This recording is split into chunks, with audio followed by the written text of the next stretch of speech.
So it was last week when there was a little bit of confusion over the one for Holly Valance. Right? Of course. I don't think it was confusion. I think it was your error. No, it wasn't. And it was Holy Valance, and you meant Pelmet. Then Becky, who called up that time and said, if you're getting mistaken with Pelmet, right, she sent me an email in a week saying, I've done a bit of research. Yeah. It was my fault. I've made an error. Yeah. It is a Valance. Okay. And I know about Valances. As I told you last week, at the very end, my auntie loves them. Yeah. Right? She makes them. She started off just like putting them on top of the sort of window around the curtain. And then she thought, I can do more with this. Yeah. And she had a little coffee table that had magazines underneath. And she said, I'm sick of seeing them magazines when I'm sat down. She sounds like a Pilkington. So... I'm sick of seeing them magazines when I sit down. So she put a Valance around the table. She just got Valances around everything now. Right? Then, next step, she tapes everything. She never actually watches telly. She tapes it all because she gets sick of listening to the adverts and that. Yeah. So she tapes everything. So she's got loads of videotapes and that. And the video used to get on her nerves. When she was watching a film, she'd see the clock changing. And it distracted her from the film. So she put a Valance around that. That's genius. Yeah. So that is or is it mental? Only Mrs. Einstein can tell. I don't know. She's even made a little Jack Russell look like a hovercraft. Yeah. He's great. So everything's got a Valance. If you go round and you stand still for too long, the chances are she'll put a Valance around your head. Yeah. This is this is Auntie who? Auntie Nora. And this is the one that farted for 5 minutes. She did. Lest our listeners forget. Farted for 5 minutes. Called his mum, Salem farting. 2 minutes into the fart. She said about 2.5 minutes in. God. She said, I'm about 2.5 minutes into the fart. My mum said, how long's it been going on for? She said, well, it was about 2.5 minutes before I called you. Yeah. And then it went on for a further 2.5 minutes or something. And then it stopped. She couldn't time it because there was a Valance over the clock. Yeah, she used to annoy her when she was on the phone and you put her off seeing the time. She was guessing it was 5 minutes. This was one consistent fart. Yeah, I mean, it wasn't making a noise, it was just... Oh, it wasn't making a noise? Just gas. Right, endless gas. So, there you That's go. fantastic. Well, we started off with a new one, a little bit of Foo Fighters. We like new and old on this show, don't Indeed, we like to mix it up. I'd like to play this to the Smiths from their debut album, I Don't Owe You Anything. I Don't Owe You Anything. The lads from Karl's hometown there. Indeed. The Smiths. Brilliant, that one. Wow, I went to Manchester, didn't I, the other day? Went up to Manchester for a little corporate. It was all right. Yeah. He went, wait till you get out. You see Piccadilly, it's better than Euston. Right. It was. It was nicer. I went outside and there was a ridiculous queue, and sort of one cab. Right. Yeah. So horse-drawn. Yeah. And so I walked, and it was okay. It was only down the road. It was a bit dark. It was wet and raining. Obviously, it's the north. I know, yeah. The hotel was very nice, but no minibar. I've never seen that before. I've travelled all over the world seeing a hotel without a minibar. So I don't know what's going on then. I don't know what's going on there. And then I did this corporate gig in Old Trafford. Pitch was up. Don't know what they were doing, but very impressive, big impressive. I think they're British Football Club, aren't they, Karl? Yeah. You did a gig at where? Old Trafford. It was in a function room. Oh, well, I thought it was the stadium. No, I'm not that big yet. Yeah. No. But I mean, I can't really comment on Manchester. I do know that Liverpool was voted most important music city via poll. True enough. So, Karl, you're making noises while I'm talking. Yeah, but you do this all the time trying to wind me up. And I'm not saying Manchester's the best place in the world, but what I'm saying is, there's bits of it that I really miss. Yeah. Like last Sunday, right? When I'd met up with Ricky, we had spaghetti bolognese, which was alright. And then I said to him, I need some soil. Damn, I wish you'd invited me. It sounds amazing. So I need some soil. What do you think? You need some what? Soil? Soil, yeah. I need to repot a plant, right? Yeah. So, you need to repot a plant? Yeah. Fair enough. So, I'm like, where you can't see these shops in London. Do you know what I mean? There's nothing around. I took him straight to one in my street. Yeah, but near your street, and that's probably the only one in London. Well, you say that, Karl. No, it does annoy me. Round my way, it's like, you can't move for soil shops. There's earth. You can just pick up handfuls walking down the street. Yeah, incredible. People just lean over into someone's front garden. No, you can take the plants as well. No, but what I'm saying is, Manchester, there's loads of decent hardware shops. Yeah. Here, if you want a panini and a latte or whatever, you can't move for them. But for soil, I had to go virtually how many miles away from me to carry that soil home and stuff. Yeah. It's not good. I mean, London's all right, but if cities were sort of marked... It's neglecting the peat market, really. Well, there's barely any mulch available in central London. I'm sick and tired of not getting a good, decent compost of a Sunday. Indeed. So, I'm thinking of moving to the north, where there is loads of soil and gravel. Indeed. And animal shite. Whatever. See, you're eating a biscuit. I can't believe it. Are you bored with this already? Do you know what? MTV called me last week. They called me again yesterday and said, when can they come down to do they're coming down next Saturday, by the way, to do a little screen test for you. They're going to sort of just film you with a little camcorder. You said this. They're going to film you. Are you alright? Do you want to, are you hungry? Do you want to go out and have a meal? I can't believe you're eating while I'm on air. No one can hear that. Do you know who I am? No one can hear that. Explain who I am. Well, that's Ricky Gervais, right? He's made his name on TV. Yeah. Okay, he's done any number of corporate gigs, and they pay silly money. So, I mean, this guy's earning, and really earning beyond his talent. All right? So I think I deserve a little bit more than a little mank eating a biscuit while I'm talking. Rick Gervais? Yeah. Have you won a BAFTA? Yeah, too. All right, so just a little bit of respect. Yeah. Yeah. Carl, well, what have you won? What have you won? I got a bronze certificate for doing a full week at school. That's great. It was only a bronze. What's that then? 3 out of 5 days. And I got me a little Crusaders badge, if you remember. What's the little Crusaders badge? The Crusaders badge for the religious club. So was that the fella that you went and played ping pong ball? So they wanted to talk to you about God. Yeah. Yeah. You got a Crusaders badge, did you? Yeah, that's why I went. That's why I joined. That's why I joined. For the badge. I like the little badge. Did 4 weeks and then packed it in. Travis on XFM 104.9 on Ricky Gervais with me, Steve Merchant and Karl Pilkington. We're doing Educating Ricky. Right, final one. Come on, Karl. Right, what was it? It was, why don't they just get a diary or some paper or something to write on? Yeah. Yeah. Because snappy. I couldn't think of a heading for it. It's basically, Go on. people who have tattoos, I've never understood it, right? That they have something put on their arm. Right, sorry. Have we started the educate? Is this part of it? Are you educating me? This is something that will be useful in my life that I didn't know about. Yeah. Go on then. No, it's just that they've got a machine out, right, that does tattoos.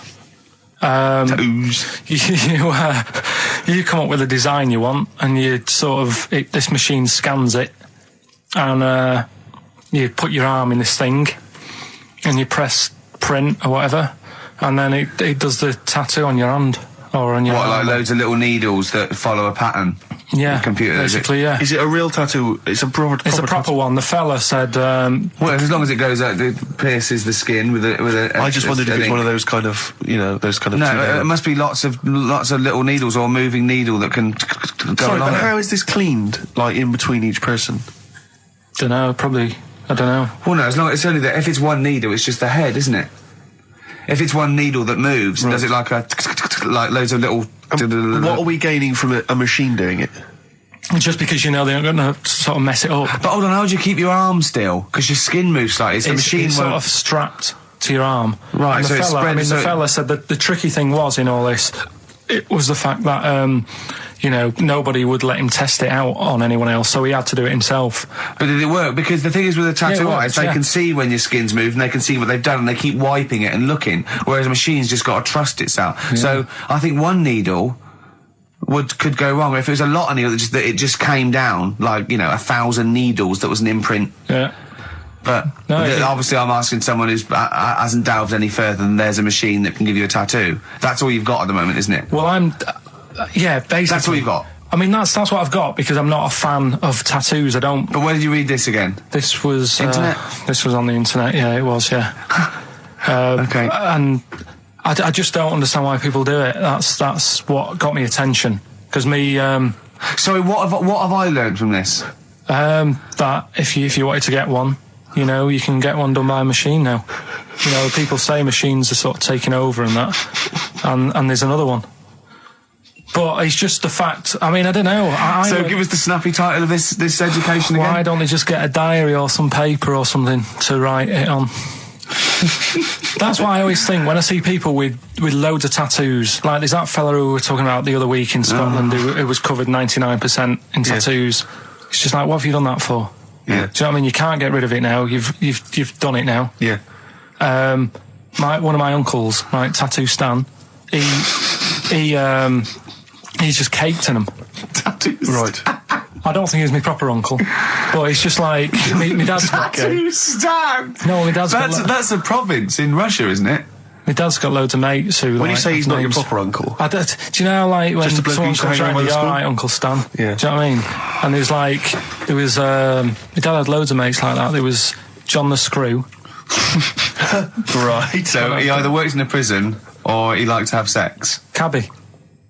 Cab driver. Okay. There was Jimmy the Hat. I don't know where he Jimmy did. the Hat. Yeah. And, Did he wear a hat? No. No. There was Fred the Veg. You sure he wasn't a relative? Sorry. Fred the Veg used to get us, like, big bags of potatoes and that. Fred Veg, okay. And there was Tattoo Stan. Right. And he was just caked in them. And I used to always look at him thinking, why have you done that? I must have only been, like, 6 I or suppose 7. if you're born with a name like Tattoo Stan, Exactly. you're destined, Sorry, aren't you, were really? they like a 1950s gang? I'm worried about... I'm worried Who were about... doing a bank job? What was his name? The Hat? What was his name? Jimmy the Hat. I'm worried about Jimmy the Hat. Yeah. Not having a hat. I don't understand Are it. you sure he didn't have a hat? Not when I met him. Did he ever wear a hat? I didn't see him that much. Do you think it was a joke, like, when your mate's sort of like, 8 foot and huge, you call him Little John or Tiny? Do you think... Well, the fact that he never wore Yeah, a they hat. went, hold on, I've noticed something about Jim. Go on. No hat. And I go, oh, true, let's call him Jim the Hat. Jimmy the Hat, yeah. But my Uncle Stan, he had, like, loads of them. He did them himself. Oh dear. And it was always that thing. God. What was it things like? He had, like, the cross. cut here one. Cut here, on made the in neck. Britain. And if you're going to do them yourself, I'd say at least make sure you're sort of a good drawer. Yeah. And don't do it in the mirror so it comes out backwards. Well, that was the other thing. But, like, I remember he did, names are all right. He had, like, all his kids' names down his arm. And, what are they called? Yeah. oh, God, it's... Tattoo Stan Jr. Yeah. And, Paul shits the bed. I'm trying to... Oh, Wabbai Kate. yeah. But he had... Frankie never amounts to anything. Oh, God. So he had, like, Yeah. Johnny, I don't think he's mine. so he did all this... I don't even know why I'm telling you about tattoos. No, nor do I, Carl. Hey, to be honest... Don and Blitzen from the About a Boy soundtrack by Badly Drawn Boys. Christmas theme there. You spotted the Christmas theme. Yeah. Carl's not really in a festive mood, but... I can't imagine Christmas is your time of year, is it, Carl? Well, I'm not sure any time of the year is, really. I liked it when I was about... I think when I was about 7, I enjoyed it. Was that the one? Was that the year, the big year for You you? get loads of stuff, you don't have to worry about anyone else, but once you've, like, got a job... What did you get when you... When were you doing your paper round? How old were you then? I was about 13, 14. Well, that was then you were a man, weren't I you? had to buy stuff. Oh. But you're still not You're quite a having a good selfish time. man, aren't you? I didn't realise this. No, it's just that And Christmas... that's coming from him, Carl. My dad always said... All right, steady on. Dad said Christmas morning was for, like, for me, so he used to stay in bed. So he never... That's brilliant. That's a great thing to say, isn't it? Yeah. Christmas morning's for you. Run wild. Do what you want. Just don't bother me. I'm going to Honolulu for 2 weeks. That's great. Dad, it's Christmas. Do I have to do anything? No. So my mum used to get up, because she used to like to see my face light up, when I opened the presents. And then... to give fireworks. And then I'd have to go to my bedroom from about 6 o'clock onwards, because, like, my mum and dad were into having big Christmas parties, and I wasn't, like, old enough to go. Right. So they'd say, right, you've had your fun there, you go up to your bedroom, stay in there. And, Really? Yeah, I remember one year, right, I got a train set, that's what I wanted. Yeah. Right? It's brilliant. Playing with it all day. I thought, I don't mind about the party, I'm happy staying up here, playing with this.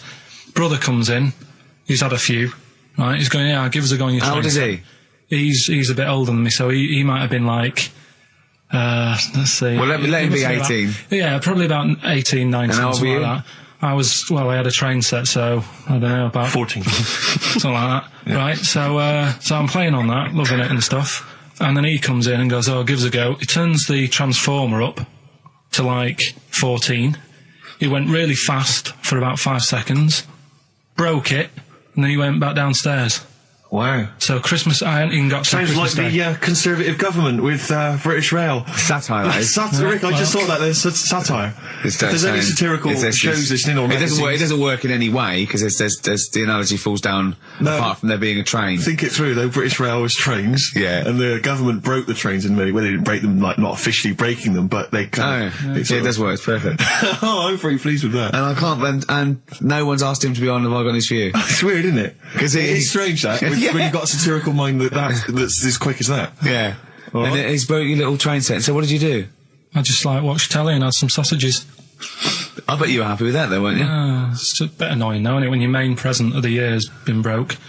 And did it ever get it fixed? No, that was it. Put away. I'm intrigued why your parents wouldn't let you come and join in the festive fun. Was it, like, really debauched down there? Was it, like, eggnog everywhere? Well, no, but I mean, that's fair enough. 6 is a little bit early, but I just think, you know, if you're your kid, you know, he had his fun, put him to bed at 8, maybe. And you think so on Christmas Day? I thought that was a day for family. Well, not if there's a party going on. Well, don't have the party on to Christmas Day. Well, that's another option. Yeah. Your parents are weird, aren't they? A strange breed. Well, I think that was the year, right? You're talking about buying presents and stuff. I think I did treat my mum to that. I didn't buy my dad anything. I think that was like when I got a bit older, I used to get my dad something because he wasn't that bothered anyway. No. So, got me mum, there was a cheap shop, right? Of course. Thank God for that. Called Snips. Right? So I went in there and I thought, let's see what I can get her. And remember Victoria Plum? I don't think so. Well, it's like a fairy character. Right. Right? And my mum's into gnomes and stuff, right? So I thought, right... She must be pleased with you, then. Victoria Plum. I was thinking, is that one of the neighbours? Is it like a brandy liqueur? Do you remember Victoria Plum? Victoria Plum. Victoria Plum, yeah, it's like a little fictional sort of character, right? Okay. So I saw it, I thought, yeah, she'll love that, right? So I did my paper round, saved up for 2 weeks, right? Oh. Got that sorted, went to Snips, bought the Victoria Plum. Next day, I'm in town with her, right? So I think, I know what I'll do. I said, come in here a minute, right? So we go in and we're looking around and I tested her, right? I went, look at that there, that's alright, innit? And she goes, oh, it's bloody awful. Oh, Carl. Oh, Carl, oh, God. So then Christmas Day comes, I said, don't bother opening it. She said, no, why? I said, oh, no, why did you still give it to her? So, well, it's too late, I'd already bought it. Oh, Carl. So she opened it and I was like, and she said, oh, that's nice. I said, why are you saying that? I said, the other day, so it's bloody awful. She said, oh no, I thought you were pointing at something else. Oh, no. So that's why I don't get anyone anything anymore. Oh, God. Play record. Oh, God. Oh. That's good, isn't it? Not bad. Gold Rush. Let you down. I'm actually quite affected by Carl's Victoria Plum scenario. Just the fact that, like, that eagerness, he wants to make sure it's a great present. He's saved up his paper round. He thinks it's like a gnome, but modern. I'm worried that you're using it as an excuse now, and that's why you're not buying anyone any gifts, because you've had your fingers burned once. I mean, you were 6, 7 years old. To be fair. No, you weren't. You were about 13, weren't you, if you're doing your paper round? Yeah, it must have been, 11 or 12 then. All right. Yeah, so I'd saved up. Oh no, I'm not using it as a thing. It's just that. What did you get your mum this year? I've sent them some money so they can get a passport. So they can get a passport? Where are they? Are they trapped somewhere? Well, they're in a holding bay somewhere in Dover. Yeah, I got a friend who's a truck driver who's going to sneak them across. What do you mean? So they can buy a passport. What do they do? Sell it when they're a bit down in their luck? No, they haven't got that much money, right? They've never been abroad, and the mate said they might take them next year, and they said, oh, we haven't got a passport, so I thought... You've got to buy a passport, have you? Isn't that your God-given right as an Englishman? No, you've got to pay for them. They're 30 quid each, so you better do, otherwise they're conning me. Right. So you sent them 60 quid? You don't get born with a passport, of course you sent them 60 quid in an envelope, have you? Well, check. Right. I love that. He'll be watching telly and France will come on and he'll go, oh, what do you think of that? She goes, it looks bloody awful. Yeah, don't open it. No. Don't open it. Yeah. Don't open it. So you've not paid for a holiday for them? No, I've just sorted out it's the better prize, isn't it? Because they can't go anywhere without it. Well, the passport keeps on giving. Yeah. So 10 years. That is, yeah. So, but no, I never used to. I mean, I can't think of other things. I used to get me dad once I started getting him stuff. It used to be a dressing gown, and then. But as an extra surprise, he used to put like a cigar in the pocket, so he'd think that was it. Yeah. Then he'd put it on and put his hand in the pocket. Right. And then he'd just hit you because he thought you'd nicked it. Oh dear. So you bought him a jacket with a cigar? That's quite thoughtful. Did you sneak a cigar once one Christmas? Yeah. Well, that's when they used to have like the big do's, like I say. You know, they were known for it. Like the whole estate used to know that. You know, we were having a party. Yeah. So they'd all come round. So they'd all come round and just have food and drink and that. I cannot imagine how unpleasant that must have been. Awful. And you locked in your bedroom with a broken train set. Yeah. And looking at Victoria Plum, whatever that was. In the bin. Oh, in the bin, yeah. And hear a mum saying, and he got me this. Isn't this piece shit? of rubbish. You could hear him just throwing it against the wall and laughing. And all the neighbours laughing. And you'd come down and just be in pieces with loads of spit on it. Just loads of gob on it. Eyes. And all the Polaroids of them just like laughing at it and pointing. Stamping on it. Alright. Flooding back. But no, I used to get up in the morning and then like they'd still sort of all be there asleep on the floor and on the sofa. That's awful. Carl. That's terrible. Christmas is surely the one day a year which is a family thing. It's for the kids. They're the ones that was Boxing Day. Well, I know. Oh, that's all right. It's over. Yeah. Back on the bike. All right. Who's going to pay for this? What, me? Yes, Carl. You're doing 2 rounds today. Yeah, was your paper round supporting the entire family? Yeah. No, so I used to get up and like go downstairs and they'd be asleep, so I'd be mooching about trying to find like another present that's still working. I love the idea that these people from the estate had like squashed his presents. So I found a cigar that had been sort of lit up and then put out, so I thought, I'll have a go at that. I went outside and had a go, and that's the last time I smoked. Right. I tried it, I thought, I don't like that. I love the fact that he does everything once. Yeah. In his life. It's a line of, I've done everything once. I don't need to do it again. Teenage Fan Club from the XFM Christmas album, and that's Christmas Eve. Their guitar sounds are just brilliant. They're just always so nice. All right, Carl, do you like that? Do you like Teenage Fan Club? Yeah, they're good. Carl, I feel like you've never kind of enjoyed the wonder of Christmas. I can't ever get the sense, maybe except when you were very, very young, that kind of bright-eyed, thinking of Santa, kind of landing on the roof and climbing down the chimney and drinking the sherry or whatever. So I like the idea of it, right? Sure. The sort of, I used to get a couple of annuals every year, you know. So did I, yeah. And I was allowed to open one on Christmas Eve. Oh, that's brilliant. So they could throw it on the fire. I think it is a quick skim through, do the word search right. Yeah. I think that's a light of a cigar off the cooker. Oh. Well, anyway, listen, a good friend of ours, Ross Noble, the comedian, brilliant, he gave me this picture, Carl, which he's got from a magazine. He loves you. And I have to say, I think this... I just looked at it then. Obviously, it's not going to mean much to the listener. Oh, this is self-indulgent. But it is currently available. I think it's in the current edition of Bizarre magazine, so you might want to buy that. It's not horrible, though, is it?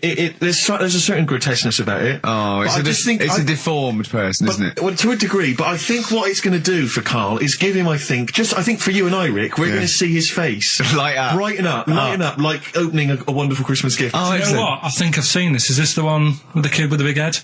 I'll be honest with you, Carl, it is. Have you seen it already? Yeah. Let me just show it to you again so you can I haven't seen it. It's like... Yeah. We shouldn't be laughing at that. No, but that is like the kid who I went to school with. That is the same. That can't be the same. So do you recognise him? Seriously, that is the same thing he had. I mean, I have to say, it does look like it's been computer generated. It's so odd. Yeah. But look at the child's face. I know. Look at his reaction. Don't take another photo of me. I'm not sure this is right. It's not right. But I was hoping that would give you, Carl, just a little glimpse of. We've had a request as well on the best bits. Someone wants to hear you talking about your mates with the big heads. I can't believe it, because every time we go there, we get some sort of complaint about something. About what? Just leave it. Well, that for some reason that always goes from the story with my dad going to Blackpool for taking those kids there. And what kids? And, leave it. No, what? No, I don't know. There's people who don't know what you're talking about. I'll tell you when we put a song on. No, well, I know what it is, but you can't just say that. Well, Is it when your dad put a kid in the wheelie bin because he was getting out of hand? Yeah. Well, So we're going to we can't go through it again. It's too controversial. We're going to... What's the name? No, well, the thing is, right, you were just saying about what are you, about Christmas. That's the funny thing, right? Because in our house, there's no one who's religious, right? No. My dad got annoyed when I went to church that day. He was like, what are you doing that for? Of course. I went to see a gig in Liverpool. Remember the band The Christians? Yeah. He thought I'd join some club. Yeah. I said, I've been to see The Christians. He was saying to me, man, what's he doing going out with them? Yeah, yeah. And then the other thing is, because I'm not christened or anything, my mum used to say to me, don't tell anyone that, because there's witches and stuff. I want to go back and see his upbringing. I just want to go back and see him at 7. One day in the life of Karl, age 7. Just to have 3 ghosts visiting tonight. And take him back through time. But we could go with him. We could be some of the ghosts. Yeah, the ghosts of Christmas past. Remember this? That's incredible. Because there's witches. Don't tell what. Just tell you. So she wasn't christened, but she thought maybe someone could take your soul because you weren't christened. It's like there's cults and that, isn't there? And if they find out you're not christened, then right. So I don't think they care. I don't think a lot of cults care. Well, but what can they do if you're not Christian? I don't know. I just said all right because then through that time there must have been a time when. But hold on, now they know. Yeah, but I'm older now, so I'm all right. She used to worry about me playing out on the street. Oh, she was worried about when you were naive and stupid and easily led. Well, yeah. No. Good point. No, you're right now. Yeah. So yeah, good. Yeah. I just have to show you something, Rick, before we move on. I know we've got another Educating Ricky, but someone just sent this in. Yeah. They've been looking on eBay for Victoria Plum. You're joking? Come here and see the photograph. Oh, God, that's fantastic. Yeah. Have a look. That's it. Oh, God, he got that for his mum. It's the worst piece of tat I've ever seen. Carl! Carl. Imagine how... Oh, gutted. Carl. Imagine how... Look, think of him now, right? There it is. I've ever seen. I tell you, it looks like a Diddy man gone wrong. It looks like a Diddy man prostitute. That is. Is that the one, Carl? Well, it was a different colour. I had a yellow at mine. No, but look. How do they get? Tell them they go into eBay. So you need to log on to ebay.co.uk. I'm sure you've used it before. It's the online marketplace, ebay.co.uk. And if you type in Victoria Plum, I'm assuming that you can track this down. That's amazing. It's the worst piece of rubbish I've ever seen. Just think how cute he was as a kid, though, doing that. Just think of him, just going... just seeing that and thinking, she likes gnomes! It's the worst thing I've ever seen! I mean, to be fair, I don't know what her prize collection of gnomes looks like, but I can't imagine they're much better than that. I mean, gnomes are a fairly grotesque thing. But certainly your mum's taste and discretion is... Did you have those houses on your estate? You'd go in there and it was just loads of those dolls still in their packaging all around the room. And sort of like one of those homes that keeps the sort of packaging on the 3-piece suite. Why don't you buy another one for her for Christmas? Yeah. It's $3.99. It looks, but that's £2.49 because that was $399. Well, oh, buy it, Carl. No, because I've sorted out her passport this year. Anyway, I'll get her that next year. I've had an email from Andrew Forrest, who has just simply entitled it Karl Pilkington. Oh, Karl Pilkington. What do you think of that? That's got to be your new name from now on. I had a mate who used to use it. What, used to call you that? Yeah. Was that your nickname at school, Pilkington? No, it's not my nickname. It is now. No, it's not. It is now. Pilkington. Oi, Pilkington. Oi, Pilkington. Pilkington, do my homework. Where do you live? Where do you come from? Pilkington? No, there's this lad who called Mark, right, who used to go to school with, who used to call me that. And his mum, right, was like obsessed with cleaning. And I was never allowed in their flat. He makes the place look untidy. So she used to, I don't know if it was just me or all his mates, but I used to turn up and she goes, yeah, he is in, but you know what you've got to do? And I used to have to go round the side of his flat, and he had a computer, right, which I used to play. I didn't have one at that point, but he had one. And I used to have to go round the side of the flat and stand at his bedroom window with his window open, and I'd be sort of leaning in playing the game. You are joking. I'm not. His mum... You had the weirdest upbringing I've ever heard. The things you were willing to do. It's the strangest. What is this town like? No, I stopped going. Was there always music? Like, there's the horse in the house there. Oh, look at these two kids with big heads and webbed feet. All right, Ronnie. All right, Reggie. What was it like? She was obsessed. It is like you've grown up in a cartoon made for children. Yeah. No, his mum was really obsessed with cleaning. Can I play it through his window? I used to... Mrs. Ramsbottom, can I play it through Mark's window? Aye, you know what you have to do. She used to be up till about 3 in the morning. Pilkington again? Have you washed your hands? What, up till 3 in the morning? Washing? She used to be up doing the tiles in the kitchen. Washing until 3 in the morning? It's at 3 in the morning. And for ages and ages, that's saying that out on the tiles, I used to think that came from, like, his mum. Because she was out, like, cleaning them late. So, till I was about 13, I thought that saying, out late, on the tiles... Yeah. Was... And now you're not confused by anything. Well... There's no misunderstandings in your life now, is there? So he was allowed to walk in and out of the house, was he? No, he was alright, and he used to come round to ours a lot, and my mum used to get these pies from Hagenbach's, right? So... I don't know what that is. It's at that bakery where they used to chuck the cakes out the back, I'll tell you about. Yeah. And you ate six? He loved it, but I could never go round to theirs, or if I did, it was like, well, yeah, he is in, and I'd go, alright, and then I'd walk round the side of the flat. Stand outside. Why did you ever knock at the door? Why don't you just go around and knock on the window? Just to check he's in, because he wasn't always in his room. If he was in the lounge, he'd have to go to his bedroom, and then that's where he'd meet you. This is the strangest. And you'd play a computer game through the window. You say it was a flat. It wasn't like a 5th story one, and you had to get in one of those kind of cleaning contraptions and, like, winch your way up. I love the idea of that. So. Pilkington. Clocks from The Coldplay on XFM 104.9. I'm Ricky Gervais, with me Steve Merchant, and back, Karl Pilkington. Hey. He's raring to go. It's nice when you have a bit of time off, isn't it? Yeah, how long have you had off now? About 3 weeks. About 3 weeks, yeah. We can't do that because we're sort of self-employed and we'd be letting people down, but it's different when you get paid anyway whether you turn up or not. But good to have you back. I'm never off ill. No, it's the first time I've been off ill. I mean, just you're off 2 weeks and then you're off. No, I just wish I was the kind of person who could let down an audience of regular listeners. Yeah, but like I say... Well, no, we spoke to you, you weren't that bad. A cold, you don't go home for a cold. We were discussing this last night in the pub, and, you don't go home for a cold. Okay, so moving on, what have we got then? We've got some great songs. I've brought in the Smiths, I've brought in Buzz Cox, I've brought in Neil Young, I know Steve's got some hip-hop. Some great hip-hop. I've got some great Elvis Costello. It's going to be great. Karl, come on, concentrate, you've been away for 3 weeks. Just annoyed. No, stop saying that, because you're annoying me now. Why? What you do? Go home ill? Oh, he's annoyed me. Oh, has he? Yeah, I got a bit of I'm a little bit annoyed. Can I have some time off but still get paid? Yes, of course you can, Steve, right, he called me up, winding me up about this, and, right, I'm 30, right, I'm 30 now. I can only remember being off 2 times. Oh, his memory's going as well, you'll have some time off.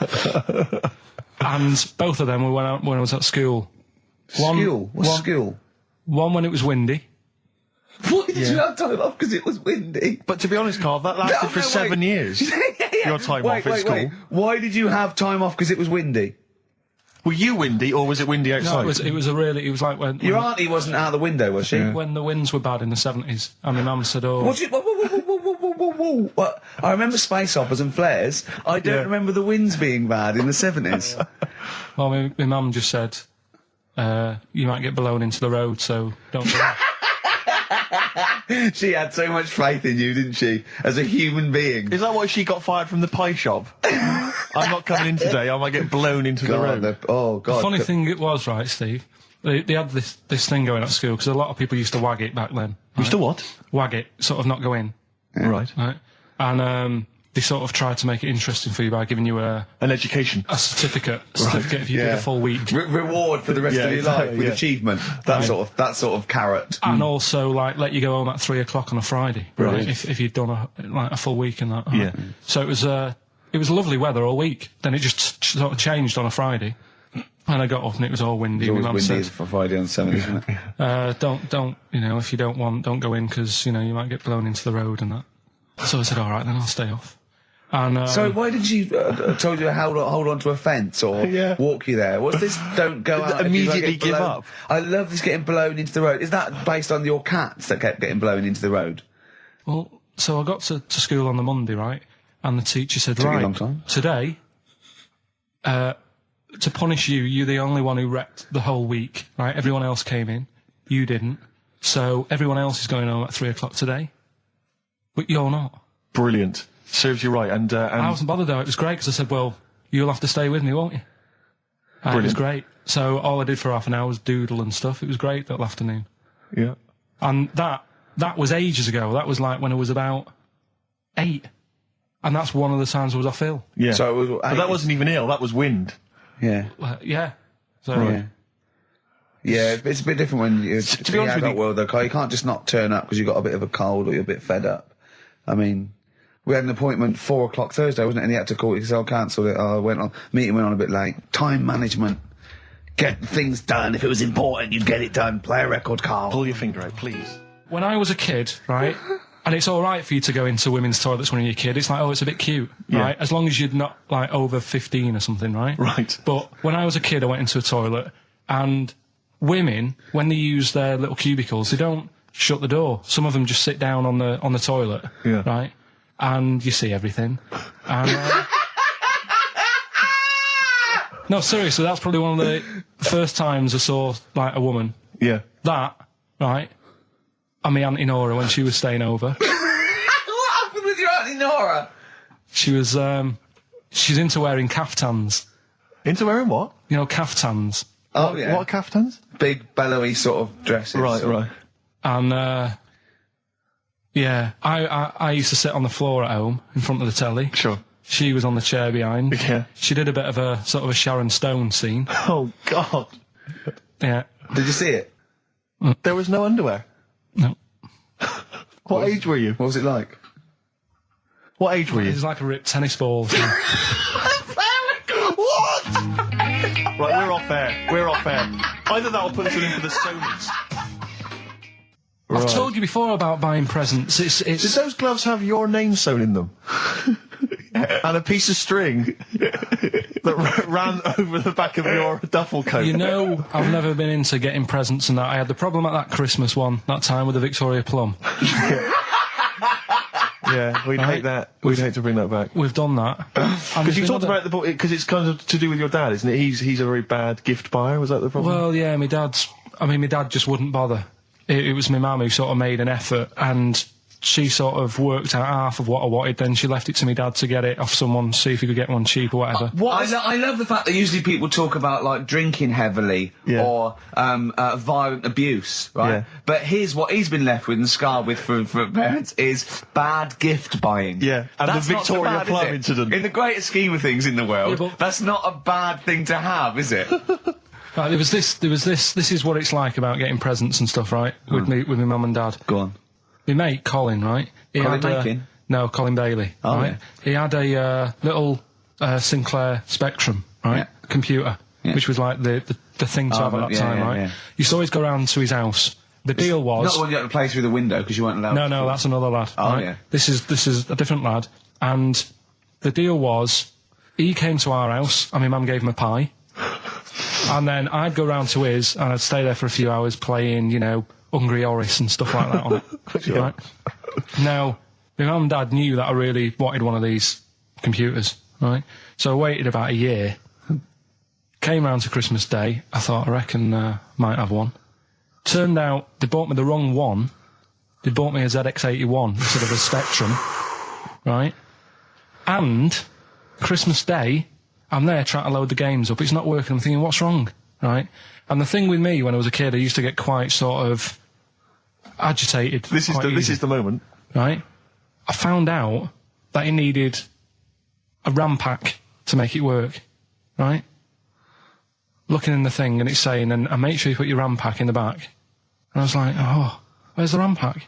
And my dad's going, I don't know, I've got you the main bit. That's it. So I was that wound up. I just was sick, right? Just sick. Oh, I didn't feel sick or anything. I just was like, oh God, went to the sink, just sick, because I was that on edge about it. I said, come on, we've got to get one. And my dad's like, Tandy's shut. We're not gonna get anything today. Ruined again. Christmas Day. That was after the year when my train set got blown up by our kid. The following year, no RAM pack. And now you ask me why don't I get good presents? He's scarred. He just I'm gonna die. Honestly, I'm gonna die. He's just clean sick. Yeah. There's no RAM pack. Did you get to the bottom of it? Why wasn't there a RAM pack? You have to buy them separate. Oh, okay. What do you mean I can't play Frogger? Oh no. So, wasn't there another incident when you threw up? Spontaneously threw up? Through sheer anxiety? I do get it. It's not so much now because I've relaxed a bit, but as a kid I used to be quite on edge all the time with certain things. Do you think that's what happened to your cat that kept being sick? That it didn't get the food it wanted and it just threw up? Do you remember that? Yeah. God, so they shaved it. Yeah, but again, you see, the cat thing, I mean, it's mad. I was thinking about it the other day, right? I used to think I had quite a normal upbringing. You didn't. Right, and someone was talking Your about mother once told you not to go to school because it was windy, Carl. It was not a normal upbringing. The cat was being sick, so she shaved it, so it was easier to clean. Right, well, my mum and dad went on holiday, right, and I stayed at the Ross's down the road. Oh, yeah. Only a kid, must have been about 5 or something, right? And I was always running around in the house. I had a lot of energy as a kid. What the Ross's did, they had this cat that was dead violent, the most violent sort of angry cat I have ever witnessed. A tiger. It was honestly, Steve, if it was bigger, it would have been, because it was just always having a go at you. Yeah. If you went to pat it on the head, it went to bite you and stuff. And what they used to do with it, to stop me running around, I'd sort of be running around, and then I'd get a bit tired, and they'd say, have a lie down on the settee. So I'd lie down on the settee and I'd nod off. And what they used to do, I'd wake up, and I'd put the cat on my belly. Right? So I'd be scared to move, because it's like it's going to get me. But it would keep you there. It kept me there, and it used to sort of slaver on me, and they'd sort of, you know, go out or whatever, and I'd be lying there. That's not normal, is it? Carl, sorry, were you created by the Brothers Grimm for one of their fairy tales? What kind of a life is that? A cat paperweight to keep Carl in place. He keeps blowing around. It's windy. We'll have to weigh him down. Be careful. Your mum probably told him that it's a windy day. You got to get something heavy on him, otherwise he just gets blown into the road. God bless him. Did I ever tell you about my Uncle Alf? No.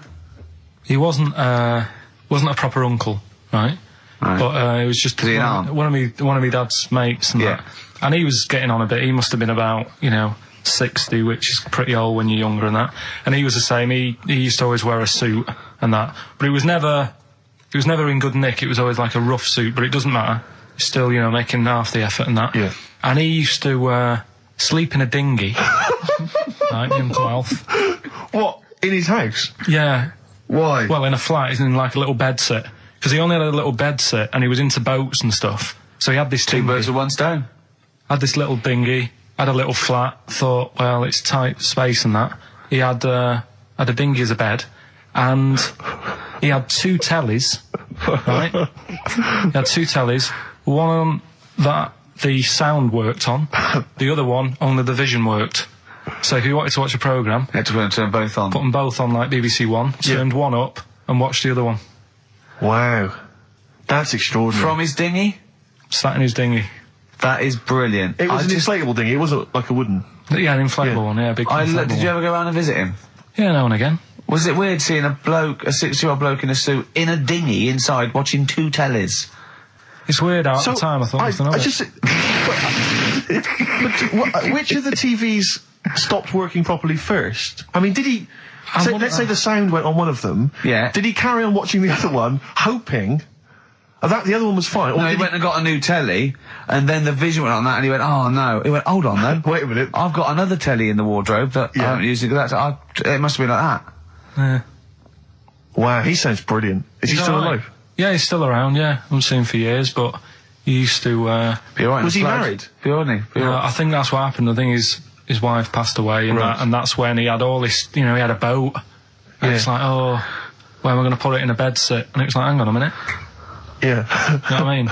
Sleep in that. So, yeah. I wonder if you ever brought any women back.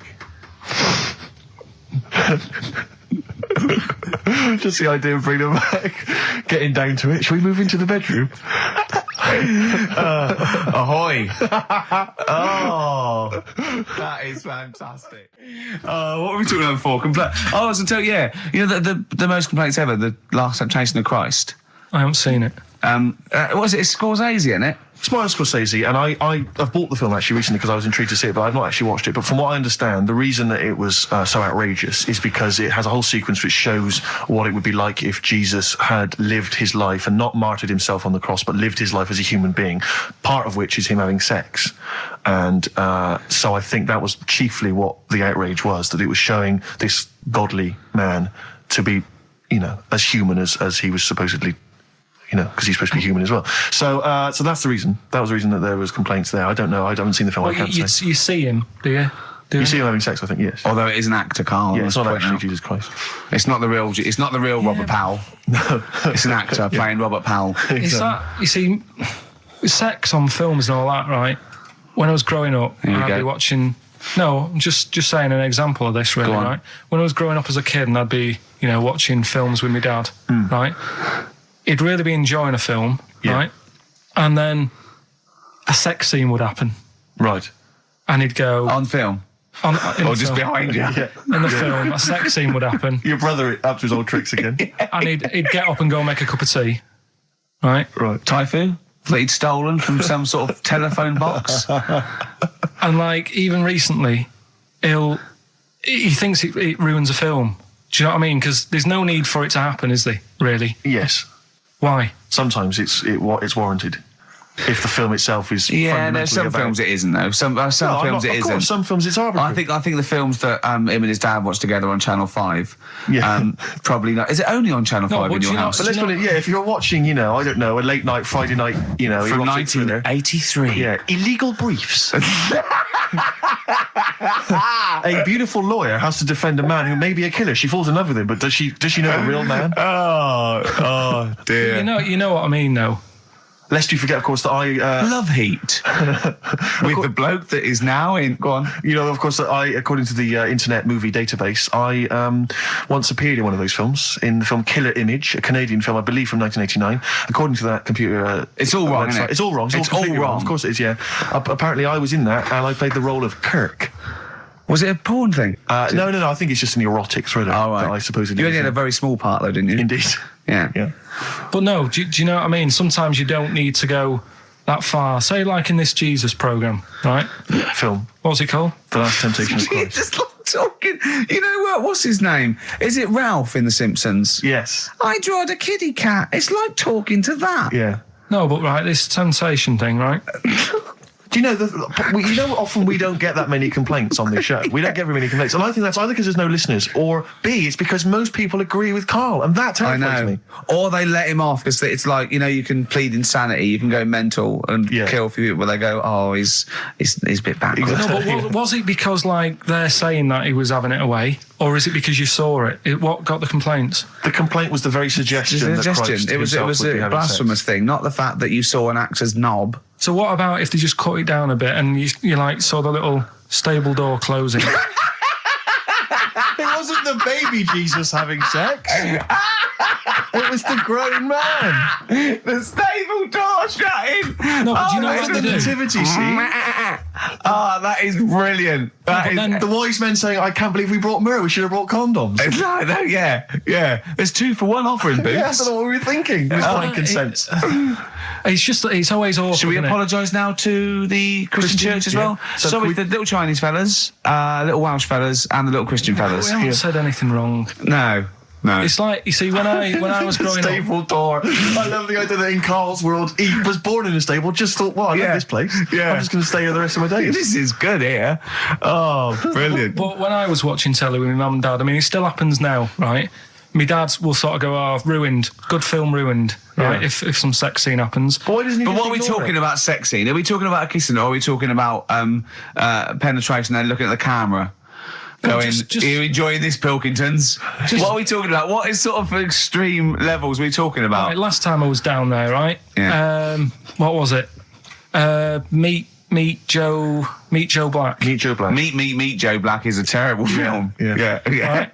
There was good film, and then it's going to happen because the music comes in. Brad Pitt's keeping quiet. A woman's eyeing him up. Sure.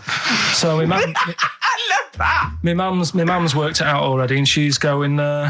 Anything on the other side, love? She knows. She knows it's something's.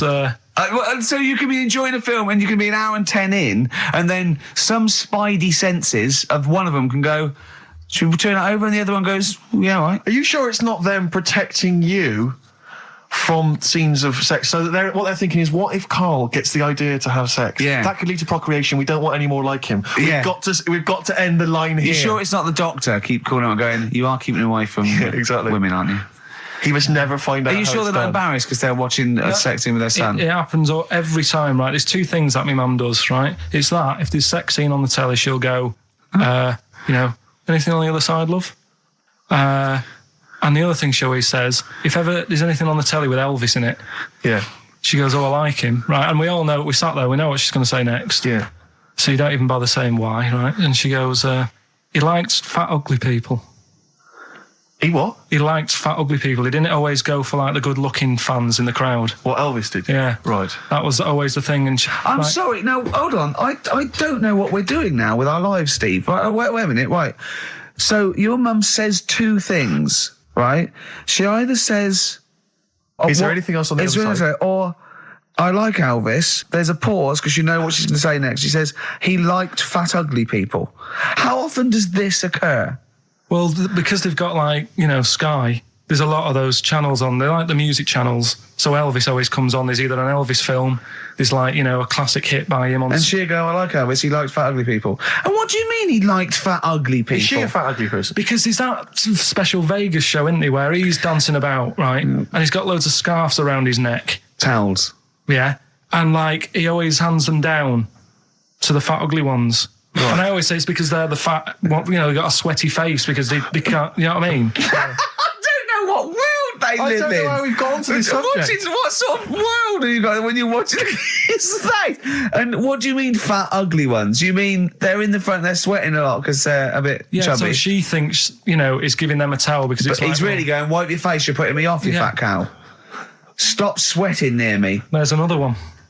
What? So, hairy Chinese kids. Yeah. Jesus. We haven't slagged off hairy Chinese kids. We slagged off Chinese... We didn't slag anyone off. We just said they really haven't got a town as such, and they wear shoes. What did we say? Yeah, little wooden shoes. And what did I just don't know how we got onto Elvis and big fat ugly women. I don't know I don't know how we sidestepped from the Last Temptation of Christ. Did you see that Fat Girls and Feeders program? Go on a minute. Eh? What's Tom Petty first. Oh, brilliant. It's a great song. Breakdown. How many Tom other Petty. radio shows have talked about Last Temptation of Christ, Chinatown, fat ugly women? Yeah. In 60 minutes. Exactly. Incredible. Sony Award winning. I've always wanted a little owl on my desk. I'd like be doing work and there'd be a little owl there and I go, can you give me that pencil? And it just sort of goes over and gets me a pencil, goes, cheers, and it just watches me and it thinks I'm brilliant. Do you know what I mean? Not really, no. No? No, I've never had an urge to have any kind of animal sat on my desk. No, Carl? You'd like a little owl, wouldn't you? That helped you? No, I had a little magpie, didn't I? We've talked about that. Oh, he came down and started pecking your grifter, didn't he? Yeah. What was his name? Maggie. Sure. Brilliant. Inspired. And you took it to school and it didn't come back Didn't come back. Didn't see it again. Oh, dear. Did it ever peck your head? Because you used to have hair, didn't you? Mm. Yeah. No, it did. It started getting a bit violent. Really? Yeah. But was it becoming sort of age when adolescence, probably sexual frustration sort, because I think magpies go for shiny objects, don't they? And you were probably sort of probably losing it a little bit then in the front, and so when the sun was out, there's a bit of a sheen on the front. They saw a glare and thought, I'll have that. Yeah. What is that? That's brilliant. Yeah. Or as it was sort of pecking away, it mistook it for a tree. Yeah, because of the noise. Because of the noise. Yeah, the hollow sound. Go on. Women wearing trousers and that, right? On the estate that I grew up in, on, right? There was a woman about 4 houses down, right? Rough. She's the one. She was, or the estate? She was, right? Yeah. She's the one whose kid took a horse into her house. Yes. Right. Now, we won't go over that again. No. If you're a new listener, I think we're covered. I think they get That's the all idea you need to know. Right? Yeah. Now, she used to wear leggings. Yeah. No, they're a bad idea. They are a terrible idea. I agree with you there, Carl. If you're a lady of what the colour? normo persuasion... Were they pink? No, they were sort of black, but with all bits on them. Oh, right. Do you know what I mean? What, toast and just horse droppings. Yeah, go on, yeah. And she used to, she's quite a big woman. Sure. Pauline Quirk, I think you described her as. Look like a light bulb. It is those kind of women that are attracted to leggings. Yeah, I know, yeah. They are drawn to them like a moth. Yeah. She used to wear them, and that's what I remember when I read this piece. she used to work on one of those sex line things. Right. She used to do that. But what, was she, an engineer? The weird thing with her was, she had big eyelids. Right. Go on. That were too big, and this is what I was thinking. What do you mean she had big eyelids? How big do eyelids have to be for you to go, they're big eyelids? What was she shoplifting with them? Would she come out of Dixon's with, like, radio stored in them? What do you mean she had big eyelids? It was another one of them popular things around our way. Do you know, like... What do you mean popular things? They go, oh, I say, well, they're all the rage. Can I get some big eyelids, please? No. It was just like one of them things that people suffered with. Just big eyelids. They could hardly open their eyes. What do you mean? What do you mean? That's one of them popular things around where I grew up. People had big eyelids. They could hardly open their eyes. What does that mean? What sort of freak town were you born in? You had webbed feet people with big heads. You got women with big eyelids. What does big eyelids mean? Are you confusing her with the horse? Yeah. Did she have hooves? Look, what? Just too much skin. It was like the neck of a chicken. But on the eyes. Well, what's your point? Anyway, so there's this big eyelided woman with the leggings. And that's what I'm saying to you, though. That's when I read that story with people with trousers. Yeah. I went from that. Yeah. To a woman who used to have big eyelids. I still at the point. But then, and also the other bloke who had the eyelid problem was a mate of mine. Right. Yeah. His dad had it, and same problem, massive eyelids. I don't know what that means. I don't know what that means. I used to say to my mum, I'm going round to Dave's house. Yeah. And, or to say, well, that's alright, but make sure his dad doesn't take you out in the car. Because he could hardly, see. He had to have his head. He gets to tilt his head back to keep his eyes open. Make sure! Did he have a couple of matches with him at all times? Oh. What a load of gobbledygook. This began as educating Ricky. I know, so it's like he was people thinking, with eyelids. But it's like you're supposed to make that leap as well. Yeah. If I mentioned the trousers, Ricky will probably be thinking about people with big eyelids and women wearing leggings. Play a record, Carl. Got nonsense. Adverts. No. Oh, right. I had so much mash last night. I had so much sausage mash, second helpings, that I had to sit on the edge of a seat so my stomach could hang down. I love spuds. Spuds and bread. I could not do without spuds and bread. I feel like maybe I could make my own bread. Spuds, I wouldn't know where to start with a spud. Yeah. And it's like, they're amazing. You can boil them, you can broil them. Yeah. I don't know what broiling is, Nor do but I suspect it's tasty. I don't think it's as good as... I mean, obviously the chipped potato is... For the working classes, the chip. It was always on. The chip fat fry was always on in my household. The ceiling, the death trap fire, polystyrene ceiling was yellow. Exactly. Come Wednesday in our house. Yeah. And, always had chips. Because all I remember hearing, if I think back to my childhood, all I remember was, gotta stop and get some potatoes, or phone your dad, tell him to get some potatoes. Well, that was your job, wasn't it? Carl? Yeah. It genuinely, it does concern me because... What did you have to do? Didn't you have to fill a diary out for your teacher? Do you know when you're at school? I don't know if you do the same thing, but you get like a little red book, right? And every night, I think it was a way of the teachers sort of keeping an eye on you. So if you went out robbing, if you wrote it in your diary, they'd go what you're playing at. Sure. Right? So you'd have to write down what you did every night. Yeah. But I didn't get up to that much at that point. Sure. I used to just go on my errands. Yeah. And it was my job to like... I haven't heard errand since the 70s. Nice to hear that. I went to Gervais, right, the little local supermarket. Yeah. And I got... what's it called? Euthanasia? What? I did... Gervais. New phase. Yeah. H-U-G-H. Gervais. Oh, Hugh Phase is his name, right. Yeah. And I just had to get like a bag of potatoes. Of course you did, yeah. And a loaf. Staple. So I used to put that in my diary every day, and it got to a point when like even the teachers were like, just make something up. Yeah. Stop putting the same thing in. Sure, start joyriding or something. Live. I love the fact that he was fascinated by the strangest village in Britain, but the stories he's told us about where he comes from, there's him going around with two fellas with big heads, webbed feet, a little pigeon-chested bloke, him on his grifter with Maggie pecking at him, his dad in a telephone box nicking groceries, and a horse in the house next door. I mean, how strange was his upbringing? Yeah. And him hanging from his satchel. Unbelievable. There's another woman who I remembered. Actually, I'll tell you later. Go on, what? I'll tell you later about another woman who I remembered. Give us a teaser. It's just a woman who rode around on a three-wheeled bike with her husband in a basket. Right, I'll tell you that. Right, and the final clip. You don't get teasers like that on any other radio That's a hell of a funeral service. Right, listen. Right, tell us about this woman. Well, it was just because you were saying about the, you know, our living. We are broadcasting now, aren't we? This is actually going out. This is live. This isn't us sort of like. Yeah, but you were just talking about how I lived in an odd village. Yeah. With kids with big heads and all that, right? And what I wanted to do. What is that again? There's 2 kids with big heads.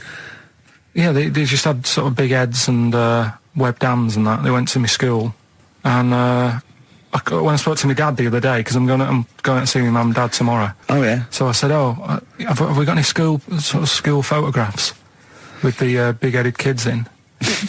And he said, no, nobody bought those sort of school photos because they were in it, so it was always a bit ruined. So I said, well, no. He said sales would, you know, because he obviously talked to other dads and stuff like that. And he just said, oh, no one bought them. But anyway, so... I would love them. Yeah. That's why I'd buy them. Yeah, but I wouldn't stand out, would I? If it's on the mantelpiece. Yeah, well.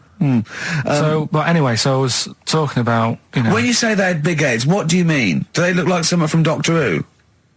They were just quite big. But they weren't related? No. So why did 2 blokes with big heads and webbed feet? I lived in a weird area. There was a chemical plant close by. I can't believe you've never told us that before. That explains a lot. Not just the freaks in your neighbourhood, but... No, there was loads of weird stuff going on. There was this, like I said, there was this woman who used to, like, live in one of the council flats, right? And she had a 3-wheeled sort of big... What do you call it? 3-wheeled son. He was the weirdest bloke we ever knew.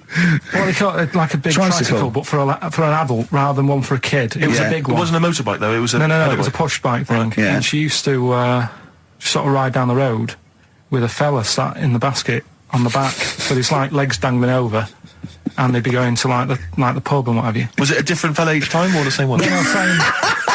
Yeah. Little sort of bald-headed fella. So it wasn't collection for, like, organs and things. Bring out your ill. And then people just throw Grandad just in the back and go, right, we get £4 for Grandad. But she's got a lovely pair of testicles on him. They're very low, but they bring out your dead or nearly dead. She used to pick on her husband quite a lot. They'd be in the pub and what have you, and they'd be sat by themselves, but she'd always be sort of, you know, having a go at him, moaning at him, sort of pushing him about and that. So my dad and his mate, right, they went round to their house, knocked on the door, she answered, and he said he was a copper, right? He said, you know, Detective Pilkington, gonna come in and have a word. So I'm just going to make a note of impersonating a police officer. Yeah, but for the good, he went in and sort of said, now, I've heard... It's a superhero. Yeah. I've heard, you know, you picking on your husband a lot. Yeah. We'll be keeping an eye on you. Do it again, and there'll be trouble. And she backed off after that. She was all right. And how was the husband? Was he still in the basket, though? Was he allowed to ever sort of, like, ride up front with her? Or was he just always in the bar? She'd sort of stopped picking on him in public places and stuff. That's good. Just you can't get done, can you, just for doing that? I think impersonating a police officer. Well, you probably did. There was no gain. I think you can't impersonate a police officer full stop, but I think they'd probably be lenient on him that he was, you know. But let's face it. He's not going to be caught because well, we don't even know about it. It's not like his son's going to say it on a radio station, is it? And stitch him right up. Is this something you did generally? Kind of a little bit of light vigilante work? Just whatever, him and his mate, just, you know, if they saw something going on, they go, what can we do? Sure. What little scam can we do, or whatever. That's fantastic. See, Christian's giving away a trip to Salem, Massachusetts. That's bizarre, actually, because I was in America recently, and I went to Salem, Massachusetts, and that's not a prize. Isn't it? Believe me, we were there, we were sort of obliged to go because we were at someone's birthday. It's rubbish. Really? I mean, that's a really poor trip. That's such a boring he probably can't believe his luck. It's probably the biggest thing Christian's ever had to give away. The great thing about, and you've just dissed it. The great thing about Salem, Massachusetts is that I don't think we're good for this station. I don't think we're selling this station like we should. Well, you know, it's its own fault, you know, it shouldn't have hired us. I blame it, you know. Yeah, and paid us in advance. Yeah. They're lucky we turn up. No, I went to Salem, Massachusetts, and this is the place that's famous from, like, Salem's Lot and the Salem witch hunts, famously. Famous for all things Salem. Salem Makes. Yeah, anything with Salem in the title. The whole place has gone mad over like witches and anything. Basically, it's like there was the Salem witch hunts in like 17 something or other or 16 something or other. So the whole place now is just full of like people dressed as witches. Yeah, and then it's like any supernatural stuff. So that I went in and it was amazing. It's quite like Glastonbury tent. It was it's awful. Every single place there, every single shop is kind of horror related. Yeah, and I went to the Boris Karloff World of Terror. It's amazing. You went in there, right? I don't know if Boris, the famous horror actor, has actually been involved, but you go in there, you walk in the door, you've got to put these 3D glasses on, right? And it's supposed to be this kind of chilling journey around this kind of like a sort of a crypt, you know. And you put these glasses on, and I couldn't tell. They were so poor, I couldn't tell what was supposed to be a 3D effect and what was actually three-dimensional. Really? So I couldn't tell if like the floor was actually sloped or if it was just appeared to be. Yeah. Whether the wall was actually kind of knobbly or whether it was 3D glasses. It was so much, and it literally took about 45 seconds to get through it. Imagine and he just that. came out blinking into the light again. It was so rubbish. So I just want to throw us over to Carl. So there's Steve Merchant with funny glasses on in this place horror, and he's walking round. Do you think he scared people, Carl? I've set this question out, haven't I? I've loaded the question. I know the answer you're fishing for. Carl, do you just want to have a dig at me? Because it's coming up to 2:00 and you've not really put a lot of effort in today, slagging me off. I don't do it on purpose. No, he doesn't do it on purpose. He's just an honest northerner and he can't lie. He's like George Washington, but without the wooden teeth. Yeah. Salem. I didn't mean We've to say... lost it again, haven't we? You didn't mean to say Salem. This is such bad radio. Was just this the is word really... I mean, genuinely, this is bad radio, it's awful isn't it? Radio. Quick. Oh, yeah, my mate went to one of those things in the West End where you walk around and it's aliens and they jump out at you. Right. And he was so scared when the alien jumped out and he ripped a bit of his face off. And the alien's face off? Yeah, it was foam and the bloke went, don't do that, mate. Brilliant. Well, in the Salem one, I was wandering around, and this was one guy that kept jumping out. Yeah. Because there was about 10 of us, I was at the back. I always missed him jumping out. So when I got round, I missed all the frights. Oh no! You'd have thought he'd like jump out, then double round and jump out again. Yeah. People everyone about catch that? No, what are you doing? We. All right. Okay. Move on. Oh, if you want to win those tickets, 08700 800 1234. Dwight Schultz, who is he better known as? I remember he was on something on one chat show, and I think it was Des or Michael Asper or something. And I said, so you've had something? He said, yeah. He said, well, everyone knows that Elvis sold more records after his death than when he was alive. Little dig there against Elvis. He goes, yeah. Well, I've just overtaken his record for sales in the UK. Right, so he sets up that Elvis is only selling because he's dead. Yeah. And anyway, I've still beaten him in the UK. And I just think, yeah. And where'd you get the quiff from and the way to sing? Where'd you get that from, Cliff? Where did you think of that? But it's those people he's just desperate for the credibility that he's never going to have. I like it when he went round last year going, they're not playing my record. Oh, go on, play it. Number one. Yeah. Fooled you. It was number one, the Millennium Prayer. I know, yeah. Well, it was the Millennium, wasn't it? It was, but I don't know who's buying it. I mean, I know you seem to claim it's some kind of like 60-year-old women, but they're not. Yeah, are they really a commercial force now? Yes. Oh, yeah. Carl seems to know that. Well, like when you're born, you're a little baby, wrinkly and stuff. When you get older, you sort of morph into a baby again. And you go through the same phases. So when you're young, you buy singles. You get old, you got nothing to do all day. You got all your pension money. What will I buy? Cliff Richard's on the telly. Here's my video, buy me song. You see, that started off as quite a sensible point, because I actually think they do it. But what was all that alien stuff about when you're born, you go wrinkly and you go wrinkly again? Sometimes you mix like normal things that human beings say with I don't know what. Well, look, when you're a baby, you've got a little bald head, no teeth. You get old. What happens? Are you a philosopher? Are you an official philosopher? Because, I mean, it sounds like it. Oh, Carl, play a record. You're a gem. Ash, there's a star on XFM 104.9. Now, Steve. Yes. Carl text messaged me in the week, very excited, because he just watched a programme that proved me and you were stupid. Remember we sort of championed the anti-supernatural? Yes. Skeptical view. We're just absolutely skeptical about things like that. We're atheists. We don't believe in ghosts, anything like that, anything supernatural. We're followers of James Randi, a genius of our times. But Carl saw something that proved us wrong. I'd like Carl to tell you what this proof was, what he saw on, and look at him. Go on then. It was on Wednesday night. Yeah. I was watching. You see, the problem is I didn't get the full story, so you could pick holes out of it. Sure. Unlike your usual investigations into the supernatural. Which are It was called, can I just say what the programme was called? Mr. Exorcist. Oh, brilliant. So Sounds like an academic work to me. the bit that I caught, I just flicked it over, sort of seeing what's on the telly, and I thought, oh, Exorcist, I've seen it, but there's nothing else, and I watch it, and then I realised it wasn't the same thing. Yeah. Thought, oh, I'll have a bit of this. And there was an old woman and a daughter, and as far as I was aware, the bit I picked up on, they were saying, oh, it's dreadful, and unless you've been through it, you've had ghosts in your house and that, you really don't know what it's like. Yeah, sure. And the main thing that seemed to be getting them down was the fact that the budgie was getting stressed. The budgie was getting stressed? Because animals can sense the other side, can't they? Can they? Yeah. Okay. So, and how was that manifesting itself? You don't know. What was the budgie doing? I think it just wasn't happy. Right.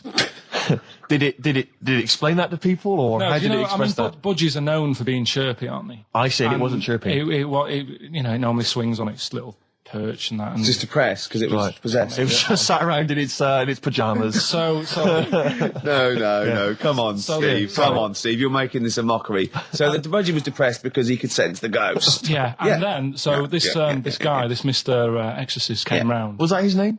Yeah. Okay. Was he a priest or something? Yeah, he might have been. Yeah. Like did he have like a black coat with a little white collar? That's usually the. He had his coat on, so you couldn't tell. No, sure. Okay. But so he came round and he sort of did his thing, and then was he trying to exorcise the budgie? No, the ghost. Right. I see. It wasn't that the budgie had a demon or anything. No. Okay. No, this wasn't a possession, was it? This was a straightforward. It wasn't a poltergeist or anything. It was just a. Well, it's a haunted house. Yeah, but that's the thing he was saying. He was saying you can have like your ghouls and that aren't that bad, that aren't going to cause you any problems. Yeah. But obviously the budgie, they've got weak hearts and that, haven't they? And sure. So he go on. So anyway, basically he sorted it out, did whatever he did, and the next shot you see is like the budgie making a noise and swinging over the moon again, and the old woman was like happy because she couldn't believe it. Yeah. And the priest didn't come in and go, well, you should feed that bird. Give it a bit of millet. It was happy. It goes, right. No, see you later. No. It was a toast. Budgies are, my mum's got a budgie, and they're fairly happy all the time, aren't they? So it's got to be something fairly odd. Right? You never see a budgie sitting down going, I feel like topping myself, to be honest. Yeah. Do you know what I mean, though? No. Do you know you can have, like, a moody dog? You can see a dog when it's unhappy if it's walking down the street. You can have a moody canary, can't you? And what they do is they often tell the police what you've been doing. They're known for that. Mm. Yeah. So basically... So that, for you, is proof that the supernatural exists. A bird in a cage got a little bit annoyed, wasn't chirping as much as it normally did. Who knows why? There could have been a little draft up its...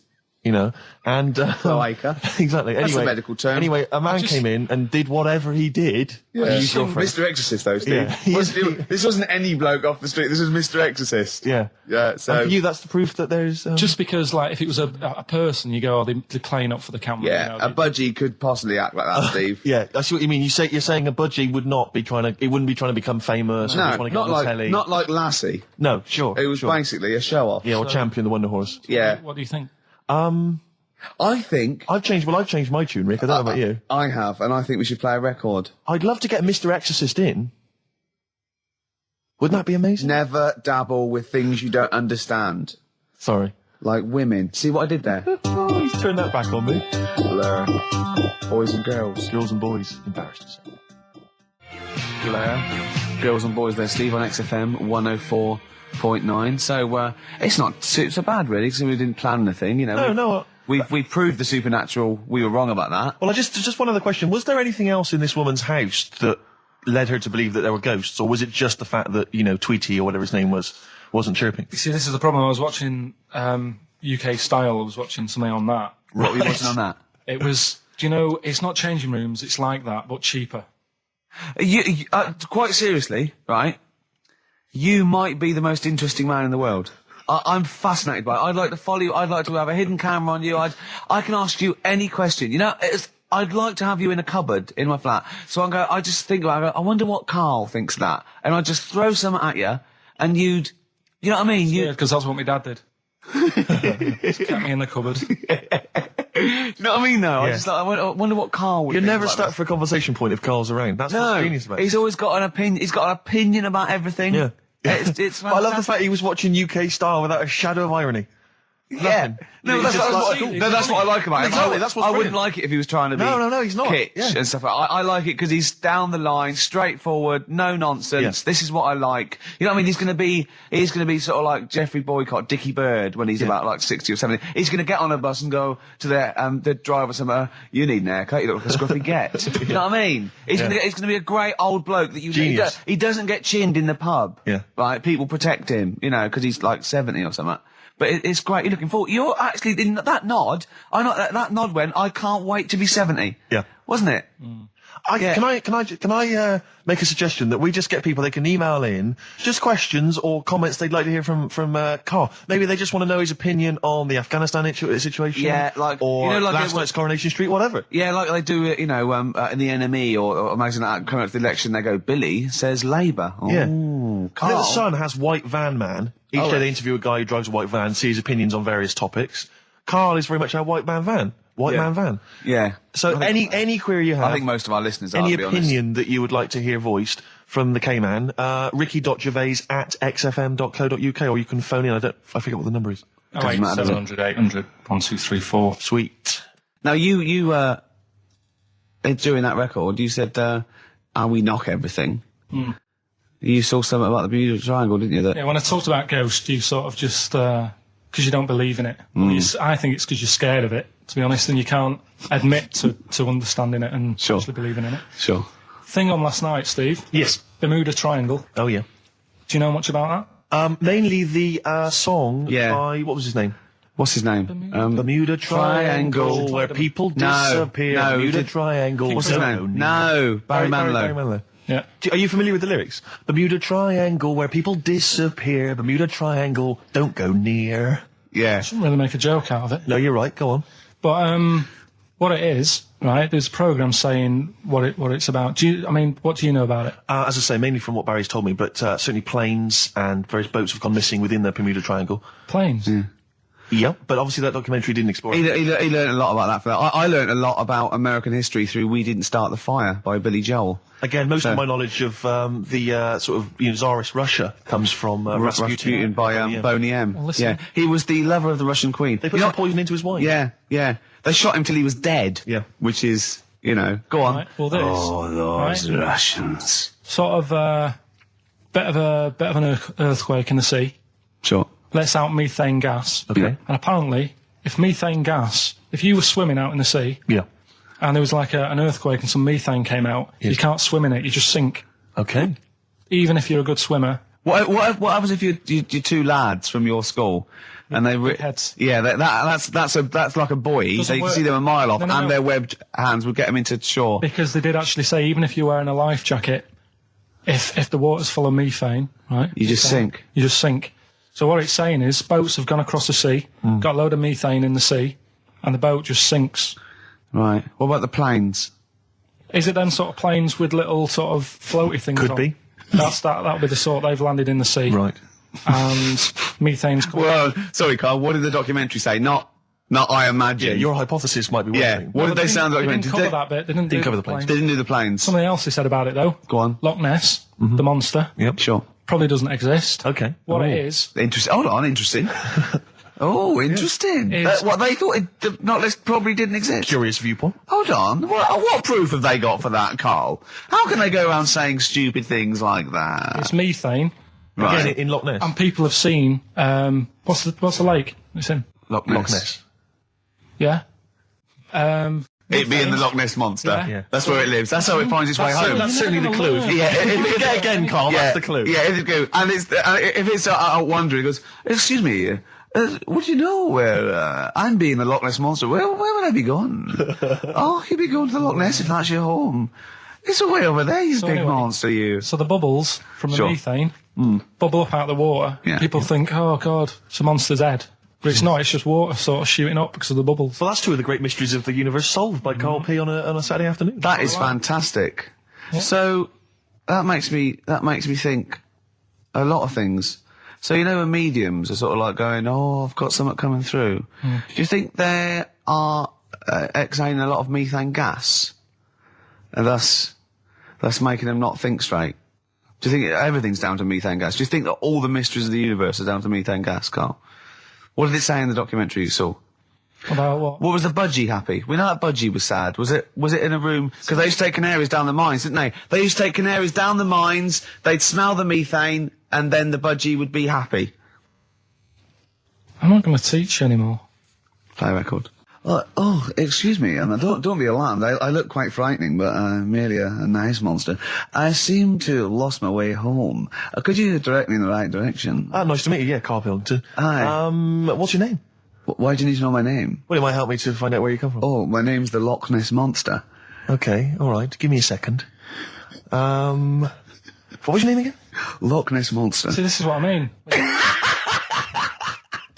Alright, guys, have you finished that private call? Yes. Jeez, that was outrageous. You know you're a fan of Feng Shui, Karl, and you believe it's all true.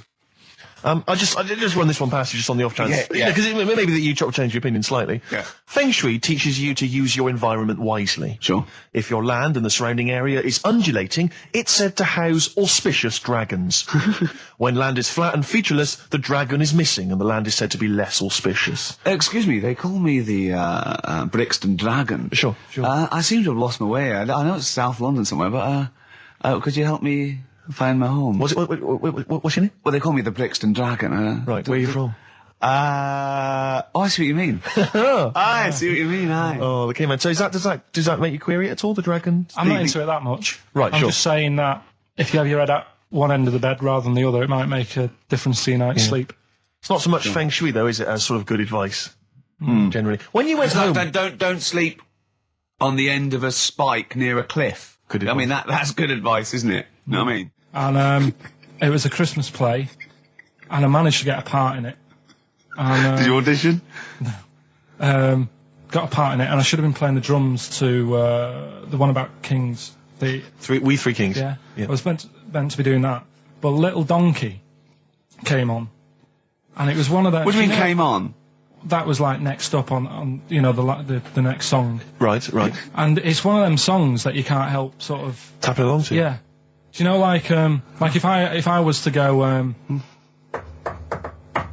Yeah, you'd have to finish it with... Yeah. Do you know that they actually send that into space? Do they? And... What, hoping that aliens will respond with that? Yeah. They do that. Because apparently it is one of them things that you can't help. What, even if you're an alien life form? Yeah. They know that, do they? Yeah. But anyway... What, because they watch Star Trek or something? Hello. Knock, knock. Yeah. No, seriously. Is it true, like, if you send out knock, knock into space, they have to say... What's wrong? Oggy, oggy, oggy. Oh, that is great. Seriously. Oh, hold on, what's something out there? Was a little green fellow? That is great. Yeah, so anyway, that is Little Donkey. I mean, we're not a close family, do you know what I mean? We're not a sort of family who keeps in touch with everyone. And I think my mum called her up one Christmas and sort of said, you know, how's the Diddy men? Yeah, how's Nutty Ash? And she said, oh, no, I don't do that anymore. I'm knocking about with Sandra or whatever. Right. And it was like, oh, right. Not big butch Sandra with the big earrings and the skinhead. He used to live down the road from you. I don't know. He used to get Doc Martens wholesale. That's Sandra. But she had a haunted house. Go on. Who, Sandra? No, Hazel. Right. Is this before she was a lesbian or not?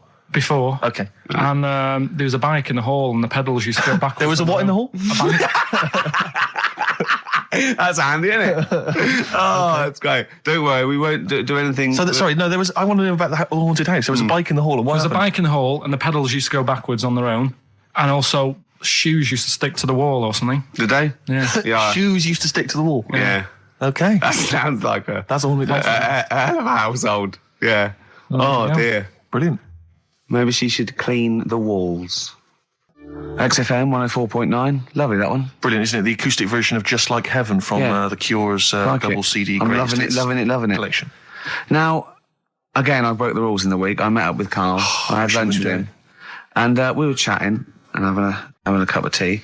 And it got onto one of Carl's favourite programmes was the Tales of the Unexpected. Ah, of course. And all I can think is that he's probably the only person in Britain where they were unexpected. I mean, to him, when that twist came in, you go, gee, I can't... Yeah. Oh, God. Can't believe So it was the tree that did it. I mean, he was probably the only... And we were telling all these stories of horror, and he liked horror stories. And I told him this story. And I don't know if this had come across the radio, but I told him this story. It was a short. It was a horror short. This was a film you saw, was it? Yeah. And what it was, it started off just there'd been a car crash. You see, it's a horrendous wreck, and you saw it from the point of view of the person in the car, and he was calling for his mate, and he was going, Dave. And he sort of looked over and saw a body without a head that had been thrown. He goes, oh no, Dave. And then into the field of view came Dave, his mate, and looked at him with a look of horror. And then it sort of went black, and you realised that he was just a head, and it had been his body. Oh, wow. Right?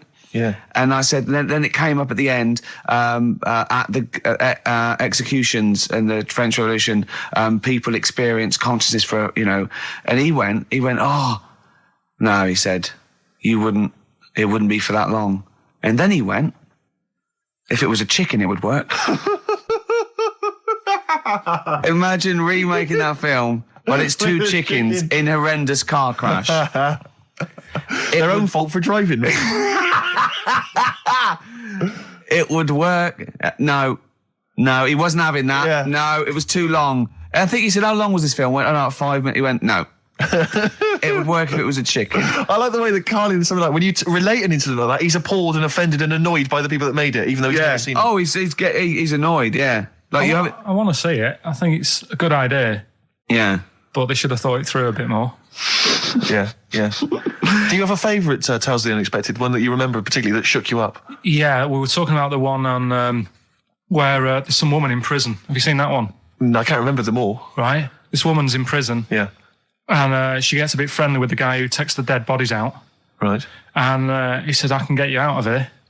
He said, what you've got to do, right? You've got to, at midnight... When you hear the bell toll, that means there's been a dead body. Yeah, there's been a dead body. So what you got to do is go into like the place where all the dead bodies are, get in the first coffin on the right, and then I'll come along and carry you out, and you can run away and escape. Yeah. Right. So she goes, yeah, all right then. So she hears the bell go. I'll bury you, right, and then I'll come back later and dig you up. Right. Yeah, but that's the point. It doesn't matter. It does matter. Trust me, Carl. It really matters. Okay. Listen. I don't know if I'm going to ruin this for people at home. Yeah.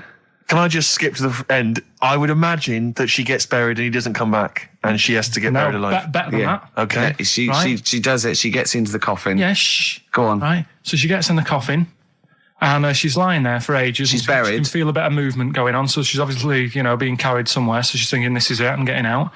And she's lying there for ages and thinking, why isn't someone coming and lifting the lid off this? Do you know what I mean? Letting me get out. So she's really bored. She gets a lighter out, right? Lights it to have a look at who she's lying on. It's only the fella who said he'd help escape. Oh. How bad is that? That is... How bad is that? So it is quite important that she's buried alive then, isn't it? In retrospect, you realise that the jeopardy is that she's buried alive and can't get out. Yeah. It makes it so much worse, doesn't it, than just like lying in the morgue and going, actually, I'm getting out of here. Yeah. This isn't going to work. Look at Carl's face. Having told that, he's so pleased. His face is lit up. He's beaming like a child. Have you seen any? Is that your favourite horror thing ever? That's a good one. And let's see if anyone knows what the finger is. When that bloke was under the ground, wiggling his finger. We're talking about one with some fella who's stuck in the ground or something. This is a motif I noticed in your particular favourite ones. Yeah, right. People stuck in the ground. Go on. Right. So it's a fella. A fella stuck. Now I seem to remember it just being his foot, to be honest, being stuck in a hole.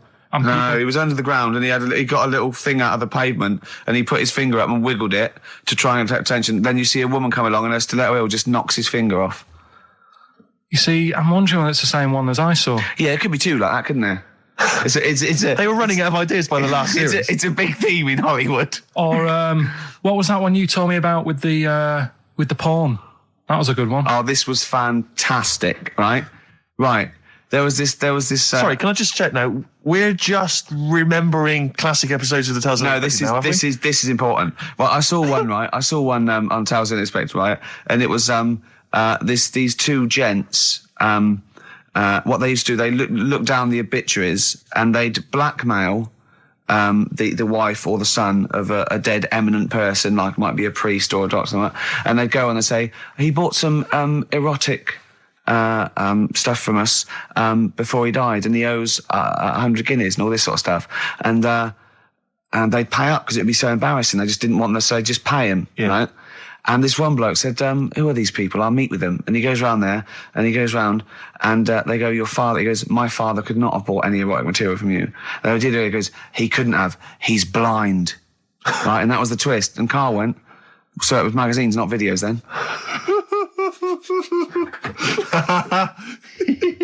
Yeah. Now think about it, Steve. Is that so stupid? Well, presumably it was set in olden times because people... professional pornographers don't tend to call it, erotic material. Yeah. They tend to call it, juicy jugs or whatever. But more than that, I don't understand how a video is going to be any use to a blind person either. I know that you can hear the sound, Karl. I look at him nodding like he's caught me out. Yeah, what sound will you hear? Do. Your meter needs looking at? Yes. Cut. What's then? What's that? Then it's just noises, isn't Occasional it? groans. Yeah. Right. You could listen through the wall at your neighbours. He does. I mean, that's why I save a lot of money. But I thought you were going to point out, Karl, that they could have had a Braille porno. Now, have you thought of that? Look, feel the lumps on that. Exactly. Think about it, Karl. Think about it. You're excited now. Yeah. Your girlfriend's away, Karl. Yeah, but she's great as only under the cupboard. No, she's a good-looking lady. Oh. Next, we've got White Van Karl. Oh, excellent. Stereophonics, Vegas 2 times, XFM 104.9 into the last hour. Yeah. And then 3 shows to go. That's true enough. Until we're off the air. I'm Ricky Gervais. With him, Steve Merchant. Karl. Oh, yeah. All right? Yeah. Go on, tell you, we cut short last week, weren't we? You had an amazing story about Neil Armstrong, didn't you? Well, we've been doing quotes, haven't we? Like famous quotes. Sure. Yes. I've, gone down in history. Yeah. And I was saying, quotes don't really matter. It's more the situation that you're in than the quote itself. Go on. So like Neil Armstrong, if he'd have said, tie bacon round your head. I'm as happy as a pig in dust. Yeah, that would have still gone down in history as like being the thing that Neil Armstrong said, wouldn't it? Yeah. Yeah. But Space is driven in mental, probably would have been. But he chose to say something profound and meaningful to befit the situation. He got it wrong, actually. It's a small step for man, one giant leap for mankind, but he was meant to say... We discussed this last week, Rick. Stop showing off. Well, no, but people might have listened last week. Yeah, it doesn't matter. I can't imagine people... We better tell him every week, then. Yeah, but he said, he should have said, this is one small step for a man. Yeah. But anyway, he had a good effort, and that's quite... And that's an example of what I'm saying. The fact that he got it wrong, but it still went down in history. Right. But anyway, the bit that... and it didn't happen anyway, did it? What do you mean it didn't happen anyway? That's what a lot of people say. That no one's actually been on the moon. Ah, yes, of course. They filmed it in Teddington Studios. Well, they were saying something about there was shadow on the film, and you wouldn't get shadow on the film, and there's all sorts of things. These people that you always quote as they... Who are they? Are they living in jars? Are they little fellas in jars? Look, Go on. Do they appear to you in dreams? I've spoken to different people about it, and there's loads of little things that if you watch that programme, of them being on the moon, there is no way they could have done it. Right. Done. Fine. Yeah. Done. Anyway. That's put to bed. Yeah. But anyway, as he was getting back in the spaceship on the moon, or whether it be a TV studio, he said, good luck, Mr. Croucher. Right. Have you heard this? No. And the reason he said that was because when he was a young kid, and he was, I think it was Croucher, but when he was playing as a young kid in his garden, he was playing baseball with his mate, and he chucked the ball to his mate, and his mate hit the ball, and the ball went over the fence to the next door neighbour. Right, so he goes, right, I'll just nip over and get the ball. And as he was getting the ball, the window was open to his neighbour's house, and he heard like the woman shouting at her husband saying, I'm not going to be giving you a bit rude, so if you've got a kid in the car or whatever, turn it down. What, yeah, that's covered that, yeah. Right. Genius. I'm not, no matter how many times you ask me, I'm not going to be giving you oral sex. The day I do that, man would have walked on the moon. right? Yeah. He grows up, he gets on the moon, and he remembers all that story, and as he gets back in the spaceship, he says, "Good luck, Mr. Croucher." Now, do you know, I have to say, I've heard that story before, but when I heard it, the woman said, the day I give you a blowjob is the day the boy next door walks on the moon, which makes it all the more profane Impossible. and enjoyable. Yeah, and unlikely. Yeah. But yeah, no, I've heard the same story, Carl. Yeah. Look how pleased he is. I love that. Right, so not only have you remembered that anecdote, which may or may not be true, but of course you've also proven The that... day I give you a blowjob, that kid in the garden's probably going to walk on the moon and say something about giant leaps. Exactly. But, you must have heard the thing that it never actually happened. Yes, we've all heard Yeah. it. We've all dismissed it as nonsense. And moved on. Yeah. Yeah. And got on with our life. Right, Carl. What? Should we do White Van Man? Oh, you didn't prepare me for that. We better play a track and then I'll Okay. fish out the newspaper and stuff. This is a good little bootleg track here from Meats and Poultry here. They've mixed A with Outcast. Right. Chorus is great. Is it highly illegal? Is. So people shouldn't rush to their tape machines now and press play Okay, and so record. whatever you do, don't record this now if you're recording it. Hold on, don't say anything. Well, that bootleg's going under the name of Nothing Miss Jackson, I think, by Meats and Poultry. So there you go. I do love these bootleg things because they're so pointless, but they're so enjoyable. Yeah, it's great. It's fun to do. Yeah, exactly. They're really good they're fun. great. But not as much fun as White Van, Carl. White Van Carl, absolutely. Do you want to explain the premise? Well, we take the Sun asks someone else and asks Carl. It's simple as that. That's it. The Sun have just taken a normal person. We flipped it. We're going to ask Carl the same questions about the week's news. Yeah, just basically your opinions, Carl, as ever. What do you make of, well, obviously the big news, David Beckham's broken foot? Is this a big concern for you? No, I mean, he's sad. You know, it's sadder for him more than anyone because, you know, to like be in the World Cup is like the main thing for him, isn't it? Yeah. But he's still a young lad, and I don't think he'll give up. I reckon he'll still turn up. He'll be all right. And, yeah, good luck to the lad. You know I like David. I'm not going to slag him off. Wise words. Yeah. He says that like he knows him, like he's popping round for drinks later. Yeah, like we tried to stitch you up. Go on. But obviously yesterday, was it yesterday? I think maybe Thursday. The Sun printed a big picture of David's foot and encouraged everyone to touch it at midday, because hoping that this would somehow, if we all thought and prayed together, somehow that would help his foot heal. Do you believe in that? No. Any belief in that? No, you're going down the old like Yora Geller route, aren't you? Sure. And it's stupid. Yeah. I'm sure. I mean, it's nice effort and everything. It sort of cheers everyone up. Hold on. You believe in ghosts and warlocks Yeah. and licking toads. Why is that any more stupid and all those things? It's not going to work, is it? All right. Fine. It's rubbish. Okay. Eminem, Without Me, on XFM 104.9. I'm Ricky Gervais, with me Steve Merchant. Hello there. Little Karl Pilkington. Into the last hour, 3 hours of broadcasting to go, Karl, for us. 3. Yeah. What are you Three going to be amigos, doing the while Three we're away? Musketeers. Because you'll obviously still be working here. You have a day job, don't you? What is it you do exactly? I make stuff, You make stuff. What, like furniture? promos and stuff. Oh, right. Sort of a bit of in talk there, but basically like little trails for the station. Yeah. Yeah. That's what I do all week. Yeah. So you'll be back to doing that when we're off? You don't talk to anyone, do you, in the week? You just hide in your little sound booth thing, and you really don't talk to anyone, do you? Much? Not really. No. I mean, you might call up. Yeah. But no, I keep myself to myself. Yeah. Then you don't get bogged down in the office politics and stuff. Yeah. Is there a lot of office politics here? I don't know. I don't get involved in it. Oh, yeah. Proved your point. So when we're away and we're like out of action, who, other than Suzanne, who will you talk to of the day? How will you get a sort of feedback from the world? How will you get sort of like input and... I always, if ever I've got like a question on anything, the internet's sat there and I can just go online and find out. The internet is good, It's brilliant. but it's not all verified. What do you mean? It's not all verified. It's not all necessarily factually accurate. Anyone can put things onto the internet. It's it's freaks and things that put on things one, right? like... Here's one that I read in the week, right? Go on. About this woman. Yeah. She was a bit of a punk, and to get her hair done like she wanted it. Super glue. Right? No, she got lard. Apparently, it's a popular thing. You might know. Put lard on your head. Yeah. And you put it in the oven. Oh. Now, apparently, the heat that you get from the oven is different from the sort of heat you get from an hairdryer.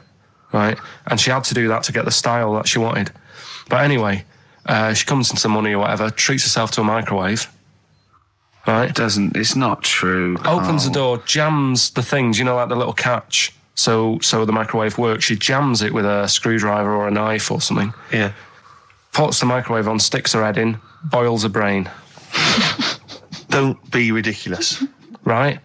Well, why is that ridiculous? Boils her brain. She boiled her brain. She boiled her brain. And this is what's good about the internet. I went straight from that, and there was a subject about brains. And do you know that Russell Crowe, when he dies, is giving his brain to charity or something, some sort of...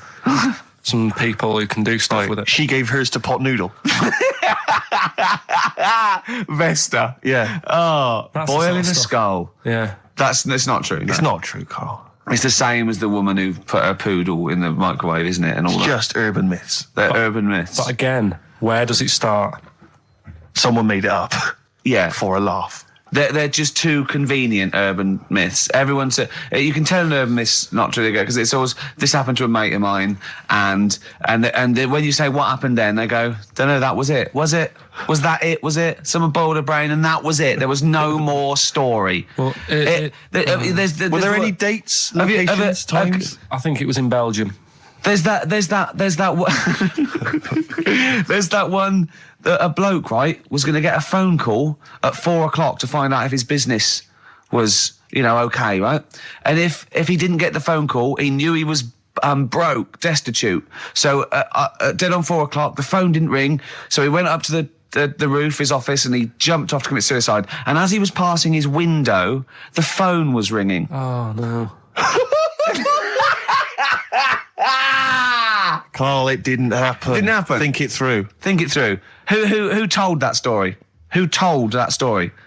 As he hit the pavement at 120 miles an hour. He's the only person who could have known that series of incidents.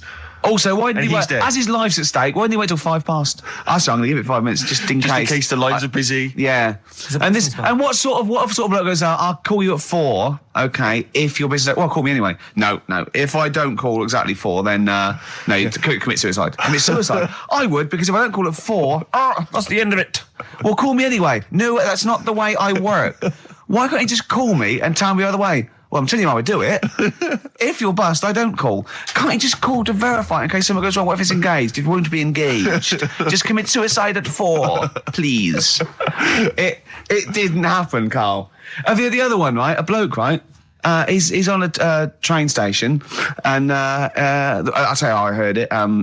He's waiting for a cruise station, whatever, and he shits himself. As you do. And so he goes, my train's in 5 minutes, So he runs across to Millets and goes, quick, Levi's, 36. The bloke just puts it in a bag, he runs onto the train, he goes into the toilet, takes his trousers and pants off. He's soiled trousers yes, and pants. Throws them out of the window, I won't be needing those again, cleans himself off, open the bags, it's a jacket. Oh. No, it didn't happen, Carl! At what point did he go into it and go, quick, Levi's 36? And the bloke went, sorry, Levi's 36, what, a pair? No. Shall I wrap them? Them? It? Shall I wrap? Just wrap whatever it is. Do you want to look? No. I'm not looking when you're putting it in the bag, please. Right? 36 white stories. Don't say anything. I've told you 36 Levi's. And put it in a bag and charge me for it. Yeah. I don't want to discuss it further. Yeah. There was one... Here we go. There was one about a woman whose husband died, and she had him cremated. Yeah. And made like a little egg timer out of him. Right. And she said, I did that so it can still help around the kitchen. Well, that might be true. That might be a joke. That's quite sweet. That might be true. It's a true story, again. It was all... No, not again, because the ones I just told weren't. Nor is the boiling the brains in a bag curry microwave. Head story true. Yeah. They're too convenient. Will you be buried or cremated? What? Will you be buried or cremated? I don't know. Cremated. I imagine. Like you, Steve? I don't know. It was out of my hands. Yeah, I haven't thought about it. I've not thought it through, and I don't care either way. Have you heard the one Sorry. I'm just worried that we're getting into a macabre world now of ashes, boiled heads. So I think we should play some music that people just calm down. Levi's. Just think about some of the urban myths they've maybe heard, assess them. Maybe they are absolute bollocks. Yeah. And they can move on from it. Well, it's just that the death thing, right? Yeah. There was an argument on there about, do you know that Twilight Zone or whatever it was, Tales of the Unexpected? Oh, yeah. Where the woman got buried alive. Yeah. They were saying how, like, years ago, they'd bury people thinking they're dead. Yeah. And they've recently, like, dug coffins up, and then the people who were in the coffin weren't dead. They might have just been, like, in some sort of deep sleep or whatever. And they've lifted the lid off. Yeah. And there's scratch marks on the thing. Yeah. And that's pretty scary. And Makes you think, I mean, I hope they check these days. That's all. I'd like to play a beautiful song now by Cat Stevens called Lillywhite. It's lovely. A song for the lovers' room? Yeah. Smiths, Cemetery Gates. Great, wasn't it? Always cracking. Off the Queen is Dead. Voted best album of all time, I think, in an NME poll. I don't think it is their best album. Strangers Here We Come. I agree. I agree. Yeah. Cracking. Anyway, Carl, so people are arguing on the flight. How did you enjoy Edinburgh, by the way, anyway? Because I saw you up there briefly with you and Nick Frost, your new mates, Nick Frost and Simon Pegg. You know, he prefers them to us now. I know, apparently, I could tell that from just talking to him. Really. It was the way he was sort of looking at them. He was just smiling at Nick Frost. It's his new best chum. You love Nick Frost, don't you? Would you have preferred it, right, if I went to Edinburgh and had to sit with some people that I really didn't like? Would you have been happier for me? No, do you know? But so I had a great time with Simon and Nick, and they're nice people. But he kept going to oi, Nick, tell Ricky that story. And Nick and Simon, all it was, right? And their ghost stories. He loves them because they believe in ghosts. Oh. It's not just they're that. great blokes, a great sense of humour, just because they believe in ghosts. You go and tell him that. He goes, how do you explain that? I was going, well, I wasn't there. What was that one you told me and it was completely wrong? About It was, oh yeah, right, it's years ago. Oh yeah. In olden days. Oh sure. When ghosts roamed the earth. Once upon a time, you mean? Yeah. Some doctor or something who was into, like, the way bodies work. They got their head cut off. Who did? The doctor? Yeah, he was doing a bit of an experiment. And he cut his own head off? Yeah. Okay. And it was about, he said, when my head's in the basket, I'm going to blink my eyes. Right. Okay, sorry, hang on, let him finish. And, so the doctor has chopped his own head off, and he's told everyone, I'm going to blink my eyes. He's in the basket, and he goes like, right, I'm going to blink my eyes about, as many times as I can. So quick, count them. And they count, and he got to like 15 before he died. Now this is how Carl told me that. Till Nick Frost explained that, Carl told me, he said, right, well, a bloke, right, he had his head cut off, and when his head was in the basket, he went, count how many times I can blink. And I went, well, that's rubbish. He went, no. And Nick went, well, no, he actually said, when my head's in the basket. And Carl went, all right. I said, Carl, do you know the subtle difference? Do you see the subtle difference? I have to say, though, guys, I still don't really understand what went on there. You've both lost me. The story is that a bloke who'd been found doing, You mean that Carl just explained it and that was a clear version? Because I still don't know what you're talking about, Carl. Well, this bloke had his head cut off at experiments against God. He was a doctor in in olden times. Yeah. And when they cut his head off, why did they cut his head off? Because it was he was crimes against. Exactly, he was executed. Yeah, and he said to his assistant, when my head's in the basket, I'm going to blink, count how many times I blink and write it down as an experiment, right? Carl told it to me, like his head was cut off and he went in the basket, and when his head was in the basket, he looked up and said, count how many times I blink. Yeah. I love that. I love the difference in that story. Yeah. Both rubbish, but, one's possible and one isn't. You believe anything that you're told, except when we tell you the truth. Right, here's one. Christ. Ghosts and that we got talking about. Sure. And Nick said, right, he said, you'll like this one. He said, my auntie was having loads of problems. Why are you whispering? It's not illegal to talk about ghosts on the radio. No, but he's hearing this. So the auntie's in the house and furniture's moving about all the time. Oh God. And they were like, no, Steve, he told me this one. This is such rubbish, mate. No, come on, let's listen. I'm going to leave it to you. I'm going to sit back and enjoy it. I'm just going to watch your face, Steve. Right. Sorry, so I missed the beginning there, Carl. There's an auntie in the house. Basically, Nick's auntie. Right. In the house, things moving around all the time. And it was just annoying every time she tidied up. It was like... it was just annoying. Making a mess. It was one part annoying to two parts scary. Yeah. So... So stuff was moving around all the time, and they said, right, we need an housekeeper. Rather than having the house a mess, until we sort this out. Stop it! I've got the vicar coming round. Stop moving stuff around. Oh, yeah, go on. They said that shouldn't be in the pants drawer. Let's put all the furniture in one room, right? So just have one room that's a mess, and have all the others empty. Because I love the poltergeist can't really... it can move wardrobes around, but it can't open a door to put it in another room. Yeah. Poltergeist going, I'm just making this room messy. I wish someone would open the door so I could... Go on. Yeah, but... So all this stuff's in this room. So they moved all their furniture into one room? They put, like, the drawers in there and everything, and it was really uncomfortable, because they were all, like, on top of each other. They sat in the room with all the stuff? Yeah, they had to, because that's where the three-piece suite was. Okay. Oh, God. Right? All right. Oh, God. So they sat there, like, all crumpled up and that, but nothing can move because it's so tight. I think things were trying to move, but everything was so tight. They foxed that poltergeist. So anyway, one night they sat there, like, sort of a bit awkward watching the telly and that, and they hear some banging in the next room. So she goes, oh God, what's that? Oh, he hadn't moved in, had he, the ghost? So to some of the empty rooms. So there's this He's moved some friends and family in. There's this banging about going on. No, she gets up, right? Yeah. And what it is, they had the baby in the next room because there wasn't much room for the cot. Right, so they left the baby with the ghost. So they go into the room where the baby is, and the banging. Yeah. Is like, do you know those plastic balls you get that you can chuck around the room and, like, they go mental? Right. The ones that you chuck once and they keep bouncing for ages. Yeah. That was bouncing around the room. Wow, what, the baby had thrown it? Hitting all the walls, and the baby was there, stood in the cot, sort of laughing. Right. And looking at the ball, and wherever it looked, the ball went. Yeah. And then she said, stop doing that. Yeah. And the ball just stopped. Did it? And it rolled a bit and stopped. Right. So the baby had thrown the ball and it was watching it as it bounced around the room? It wasn't throwing it, it was in control of it. No, the point is, Steve, the baby had been doing it. It would have been the baby all along. The baby had been messing with the furniture. It was so the baby it's a that had the super power. baby. Yeah, it's the baby that had the power. Special baby. It's a baby that had the power. It's a baby that had the power. The power of telekinesis. Right. They were then trying to convince me that telekinesis was not like all the other stuff that I didn't believe in, but that was a science. Right. Telekinesis was possible. Yes. Yeah, it's not like ghosts and demons and all that stuff. Telekinesis is different. Yeah. That's a science.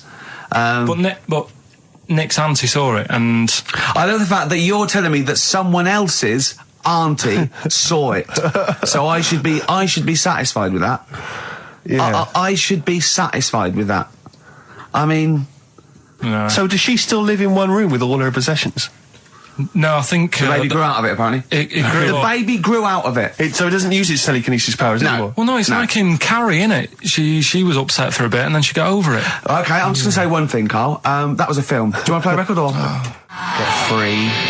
Alright, on XFM 104.9. Can I just tell you a story that Carl told me a couple of weeks ago? Is this another ghost story? Another spooky story? Yeah. I called him out. I was, what are you doing? He said, I've just been reading ghost stories again. He said, you don't believe in them, but how do you explain this? So I went, go on. He said, I'll tell you as he told me it. He went, bloke, right, just sitting at home, doing, watching telly with his cat.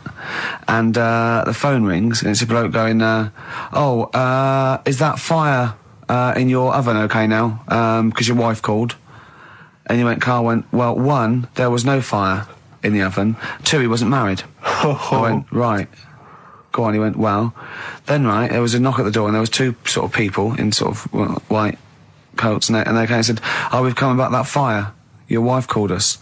He went, 1, there isn't a fire in my oven, and 2, I'm not even married. Right? And he said, and they saw the cat and they looked at the cat. It looks a bit weird at the cat came out, nothing.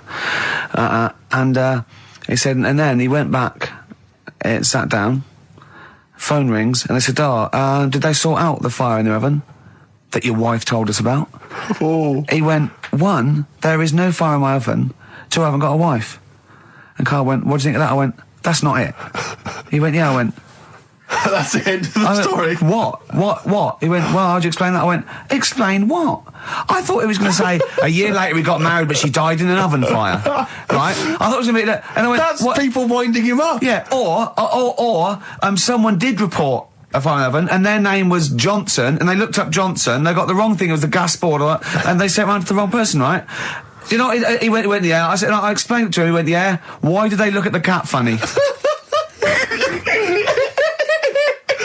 Oh, man alive, Carl. This is really weird, right? I was in my house once, right, and the doorbell rang. Yeah. Right, I opened the door, and there was no one there. Yeah. Right? And then I looked across the street, right, and there were some kids running away. Yeah. Now, how do you explain that? Yeah. There was another time, right, where, like, I opened the door, and there was a bird goes, you've ordered pizza. I went, I haven't ordered pizza.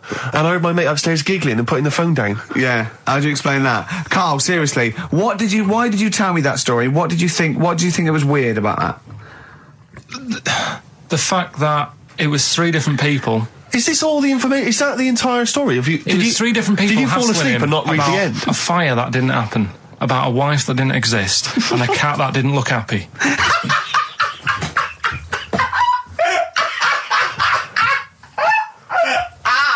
Oh, I'm gonna have a heart attack, Carl. What? I mean, why did they look at the cat funny? Because cats don't like spirits, do they? What? And the other blokes were ghosts? Yeah. Yeah, that's it. So these are kind of beetle about type ghosts. These are ghosts who walk the earth as the undead, just winding people up slightly. That's lovely. That is lovely. Seriously, and a cat that did not look happy. But seriously, why would ghosts wander around just like winding people up? Oh, maybe something did happen there years ago. Some fire. Some woman might have died in a house of a fire or something. Yeah. And it's sort of all happened again. Yeah, it's certainly a mystery. Well, if you don't it's a mystery. I mean, I can't. What's this book you were reading? You were reading a book, which is interesting enough. It was the Fortean Times. Oh, Carl. Yeah. Well, I don't know what to say. Well, I'll tell you this, Carl. There is a track that will spook you right out. This is Warren Zevon from was it like about 1979, early 80s? Oh, great track. Werewolves of London. Play this, Carl. But don't be scared. From 1978, Carl. Werewolves of London by Warren Zevon. Are you a fan of that? It's alright, great track, isn't it? Fans of Warren Zevon, maybe if you know he's got a new album out. As we speak. Although, if you're a fan, you probably know that already. Yeah. If you aren't a People fan, who hate him would be interested in knowing that he's got a new album out. Yeah. Do you believe in, I think lycanthropy? Is it not called? What's that, sorry? Lycanthropy. What's lycanthropy? Isn't that werewolfism? Really? Isn't it? Do you believe in that, Carl? They've found stuff, haven't they? They've found kids walking about who are all hairy. Because they've sort of grew up with wolves and that. Yeah. So no, you see, 2 things there. You cannot take on acquired characteristics genetically. So if you grew up with wolves, it wouldn't suddenly make you hairy. There's been pictures, there's been stories on it, and I reckon a lot of people have seen the stories. It's a popular thing. You mean the kids that are born hairy? No, there's kids who have been born hairy, right? Yeah, that's it. No, but listen, and they walk around on all 4s, and they drink milk from a saucer. Steve, this is remember that time with the maggot in the head? Yeah. Getting out with bacon, and you were like laughing, and then people called up and said, yeah, I've seen that, I've read about that. Yeah, this is the same thing. Have you seen an XFM listener up close? Have you ever looked? They drink milk from a saucer. Yeah, they've got to be kept on leads. People who listen to this show. There's no point me telling you about stuff. There is. It's comedy gold. When you were at school, did you keep arguing with the teacher saying you're talking rubbish there? Teachers didn't teach us about werewolf boys and ghosts. They taught us maths. God, right. Tell the story about the manhole cover. Right, in the same magazine as the one with the cat and the fire and that. Don't tell me that story again, it gives me the shivers. Yeah, a cat that's got a weird expression on its face is against God. Anyway, this isn't a scary story, this was just like physics. Yeah. It was going on about the nuclear bomb and how powerful it is. And they put a manhole cover on top of one. Okay. Blew it up. Yeah. Never saw the manhole cover again.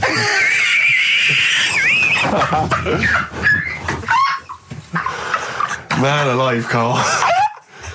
Unexplained. What's going on there? Something weird is happening there. If anyone has ever seen that manhole cover, please get in touch. We'd love to know where it is. Oh, that's fantastic. What sort of experiment is that? I imagine all these scientists on multi-billion-pound research budgets, they're going, we test everything. What would you do to a manhole cover? Don't know. That's like letting a couple of students exactly, have control of a nuclear Do you reckon it can send a traffic cone into orbit? Go on then, put it on there. I love that. Imagine that. What value is that? I might tell you what we could do. We could put the manhole cover on it and aim it, and then blow the bomb up, and the manhole cover would have someone's eye out. Fire it. See if you can fire manhole covers off the nuclear bomb. I don't know. Try bangers to a bomb. See if it's louder. Oh God. Okay, listen, Carl. Play another track, and then afterwards, can we probe your views on the week's news? If you want, we'll do a bit of a white van Carl session. Smashing Pumpkins. Today is the greatest, because we're back. That's true enough. All right. I hope people, Rick, were listening to that loud in this lovely summer's day. I mean, no, not too loud. Well, don't annoy people. Now, this will scare you. Now, Carl, you will be a little bit unnerved about this. Have you seen the film Jurassic Park? Yeah. You know what happened there? Well, according to the Sun here, it says scientists are planning to clone mammoths for a theme park. Look at his face. Look at that. He looks like a dog caught in the headlights of a car. He's terrified. I love Carl. He's sprung to attention Carl. there. Is that the best news you could have? Man moths.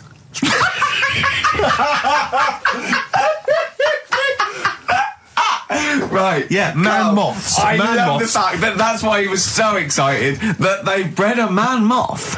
What is this? Yeah, it's a human being that hides in your wardrobe and eats an entire jacket in a day. Yeah. What do you mean, man moths? Mammoths. Mammoth, the big hairy cow from the Ice Age. I mean, elephant. You're not so excited about that, then? You can take or leave bringing back mammoths to life, but a man moth... A man moth is a different matter. Oh. If we'd have never brought that up, he'd have gone and told someone now, they've bred an half man, half moth. This is how things start. This is what we mean when you hear these ghost stories. Are you slightly deaf? Is that it? When you hear these stories, you're slightly deaf, and his head was in the basket, and he went, count how many times I blink. Is it... Carl, is English your first language? Are you actually foreign? Is that the thing? Yeah. Should we speak when we say foreign, we mean not of this planet. Yeah. Should we speak slower? Would that be a help to you? No, go on. Next what do you make of that? Do you think that's good? Do you think that's good to bring back mammoths? Prehistoric animals? These giant elephants. They're slow, aren't they? It's not as if they're going to, like, get out and run fast and they can't capture them. They'll probably be a fence, to be honest, Carl. They'll probably be a fence. No, but you're asking it as if, like, it could all go wrong, but it couldn't, could it? Well, really? but the point was about Jurassic Park is they thought it wouldn't go wrong. They thought they had it all under control. Have you learned nothing from Jurassic Park, Carl? Dinosaurs would say, think about it before you do it. But with a hairy elephant, it's not going to... Not a concern for you? Would you go along to see him? Would you be interested in that? If it was in the area.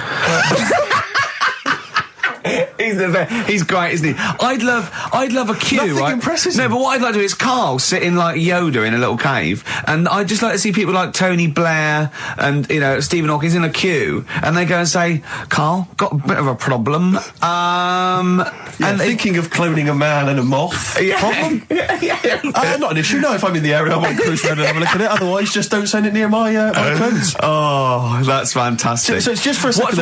As the words man moth came into your head, how excited were you? I mean, were you both terrified and excited? For the moment when you thought that they'd cloned a man and a moth?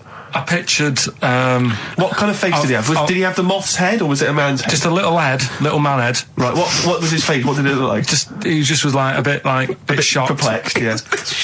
It was like he'd been grafted onto the body of a moth without his consent. And when he was asleep, he'd woken up. He just went in to have a goiter removed, and they said, "We've replaced your goiter with the body of a giant moth." Yeah, is that all right, Mr. Jenkins? So he had the head of a little. Was it a little boy or a man? Little man. Right. Okay. And he's just bumping into a lamp. He's just bumping into a lamp. If you went into hospital and they'd done something, what's the worst thing they could do, right? What would you rather have done, right? You wake up and you've got lobster claws for hands. Right. You wake up and you've got duck's feet. Or you wake up and you've got one horn coming out of your head. The worst thing? Yeah. Probably the horn coming out of my head. Why? Get in the way. That'd be useful, wouldn't it, in fights and stuff? And for like parties, people would make I suppose the lobster claws would also be quite handy there. Definitely. All right. Here we are then. 1 o'clock. Yeah. Hey. XFM. I'll tell you what you should play. No, I'll tell you what, before you say, Yeah. we're back then. Yeah. We're back in town. Well, that was what I was going to say. You should play Boys Are Back in Town. No, this is Boys Are Back in Town. You should play that then. It's just a sec. Talk then. Someone should talk. It's obviously already a shambles. Can you believe that? I'm amazed that we're back on the air and it's already a shambles. What are you doing? What? What are you talking about? I'm talking. No one was speaking. The record was ending. No one was speaking. It was just. Well, I might shoot off. Already, I might shoot off. It's like nothing's changed. Boys Are Back in Town on XFM 104.9. We're back then, aren't we, Carl? I'm Ricky Gervais, with me Stephen Merchant and Karl Pilkington. I'm not coming back. I'm definitely not coming back. Oh, care someone, care that I'm not coming back. Rick, I seem to remember the end of the last time we were on. What was that, 3 months ago? Yeah, 3 months ago. Carl said he's never going to do the show again. There was nothing that was going to bring him back. Yeah. He didn't enjoy it, wasn't going to do it. All a ruse, right? Really? Yes. I've known him coming back for about 2 months, because he's got our agent now representing him. I thought he was a fool, really. Why? Well, what's he done for me? What's he done for us? No, I know, but I mean, he's your agent, so, and he's sort of calling Graham. And it was all a con, so Carl could get Mondays off. Poor Graham, the station's struggling enough as it is. Yeah. It's like running around like a headless chicken. Yeah. No one's listening. That's why I don't bother talking on a record then, because there's no loss to London. Sure. Right? It's pointless, this show. We don't do it for the money. We don't do it for the kudos. I don't know why we do it. No. Is there anything on telly at this time? I could have had a lie in. I know. But, it's all a ruse to get Mondays. He's got Mondays off now, because he has to do the show, 2 hours, right? And he's still getting paid. And it's all a con, because he knows that he's holding him over a barrel, and it's like, we've got to keep Carl happy. Right? I had Mondays and Tuesdays off before Duncan got involved. No, but you know what I mean, though? And it's like, poor Graham, who's the MD, in charge of the thing, probably pulling his hair out, worrying about the station, right?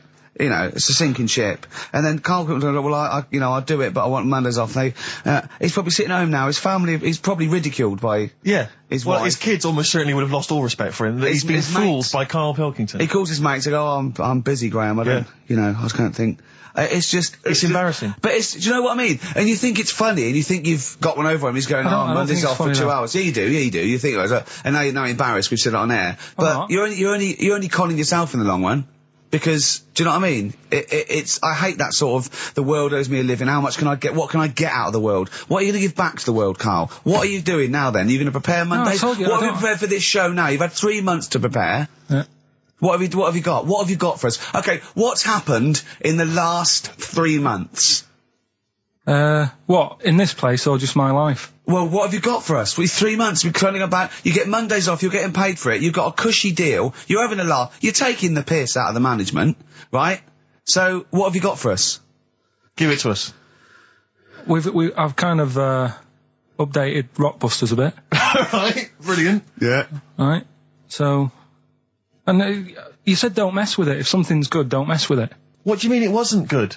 It was never good. It was never good. Of course we had to fix it. It was fun to do. It was a laugh. I mean, I imagine it was much more fun for me than the 450 listeners. You know what I mean? I enjoyed it. I enjoyed squeezing your head and dressing you up. No, but that's just it. When I had a meeting with Graham, right, I said, look, I'm not being funny. I don't want to do it anymore. I've had enough of it. Yeah. And he was like, oh, what's up with you? You sounds like you have a right good laugh. I said, yeah, but that's all good acting and stuff. I said, it's hell in there. I said, he's talking about Vietnam. Yeah. I said, having my head squoze, right? What? Squoze is still not a word. We've been away 3 months. It's still not a word. Right. Yeah. I said, he's putting a dustbin lid on my head. Yeah. You told this to the MD. He's hitting me with a tray. Yeah. He's chucking toilet paper at me. Yeah. And he said, yeah, but that's all over 2 years. I said, no, that was the same day. Okay then, what has changed in 3 months? They're listening, they've been listening for 6 minutes now. Come on, give us something. Bit of Nickelback. What's happened in 3 days? 3 months? What, in my life or in here? Nothing's happened here, nothing's changed here. Right. But, I don't know, do you know last time we were on? Yeah. Right? And, I was telling you about the woman over the road, where I live. The one that walked around naked? There's a woman who walks about the flat naked, This is when Carl was watching a woman naked, Then she looked at... saw him looking, so what he did, this is the genius he did to get out of this, he pulled his pants down, so he was naked too. His girlfriend comes in and goes, Carl, what are you doing? He went, I can't tell you now, but don't look out of the window. Yeah, go on, sorry. That woman, she's bought some blinds.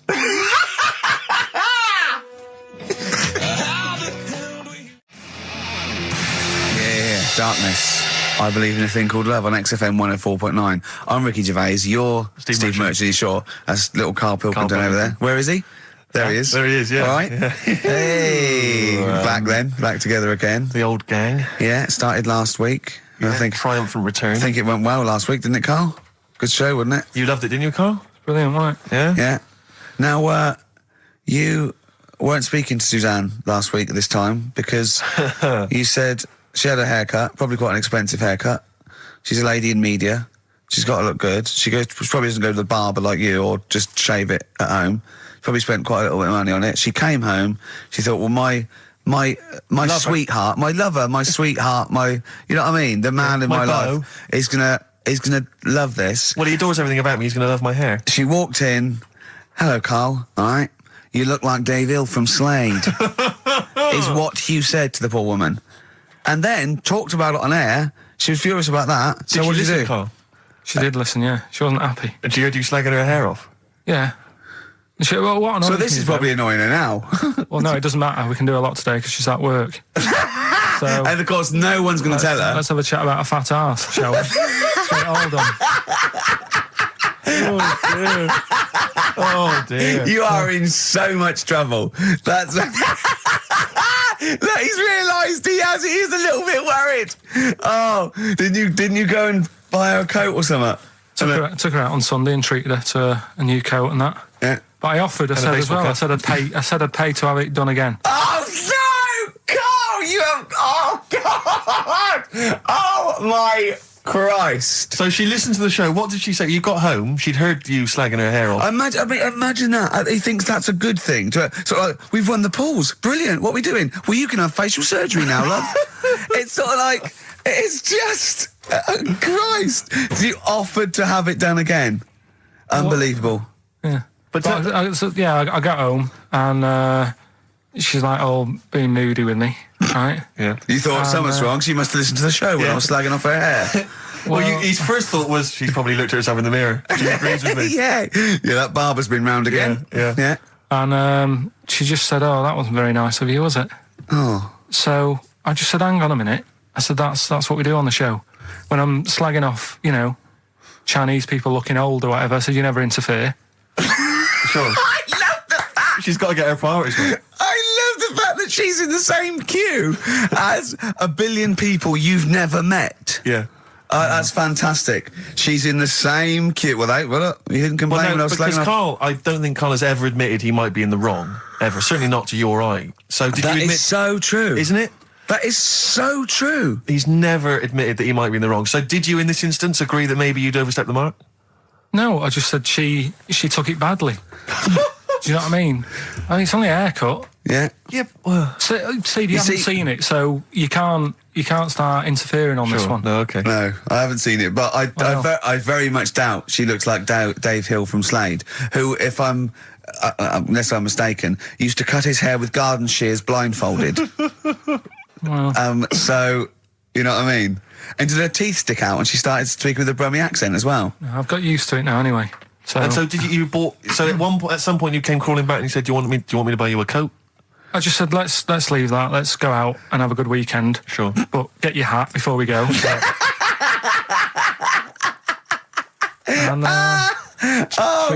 treat her to a new coat and that. It's a nice coat, so people will look at that rather than looking at the head. So does it do flash? It's got obscenities across the back. If anyone who knows Carl's girlfriend is listening... Tell her.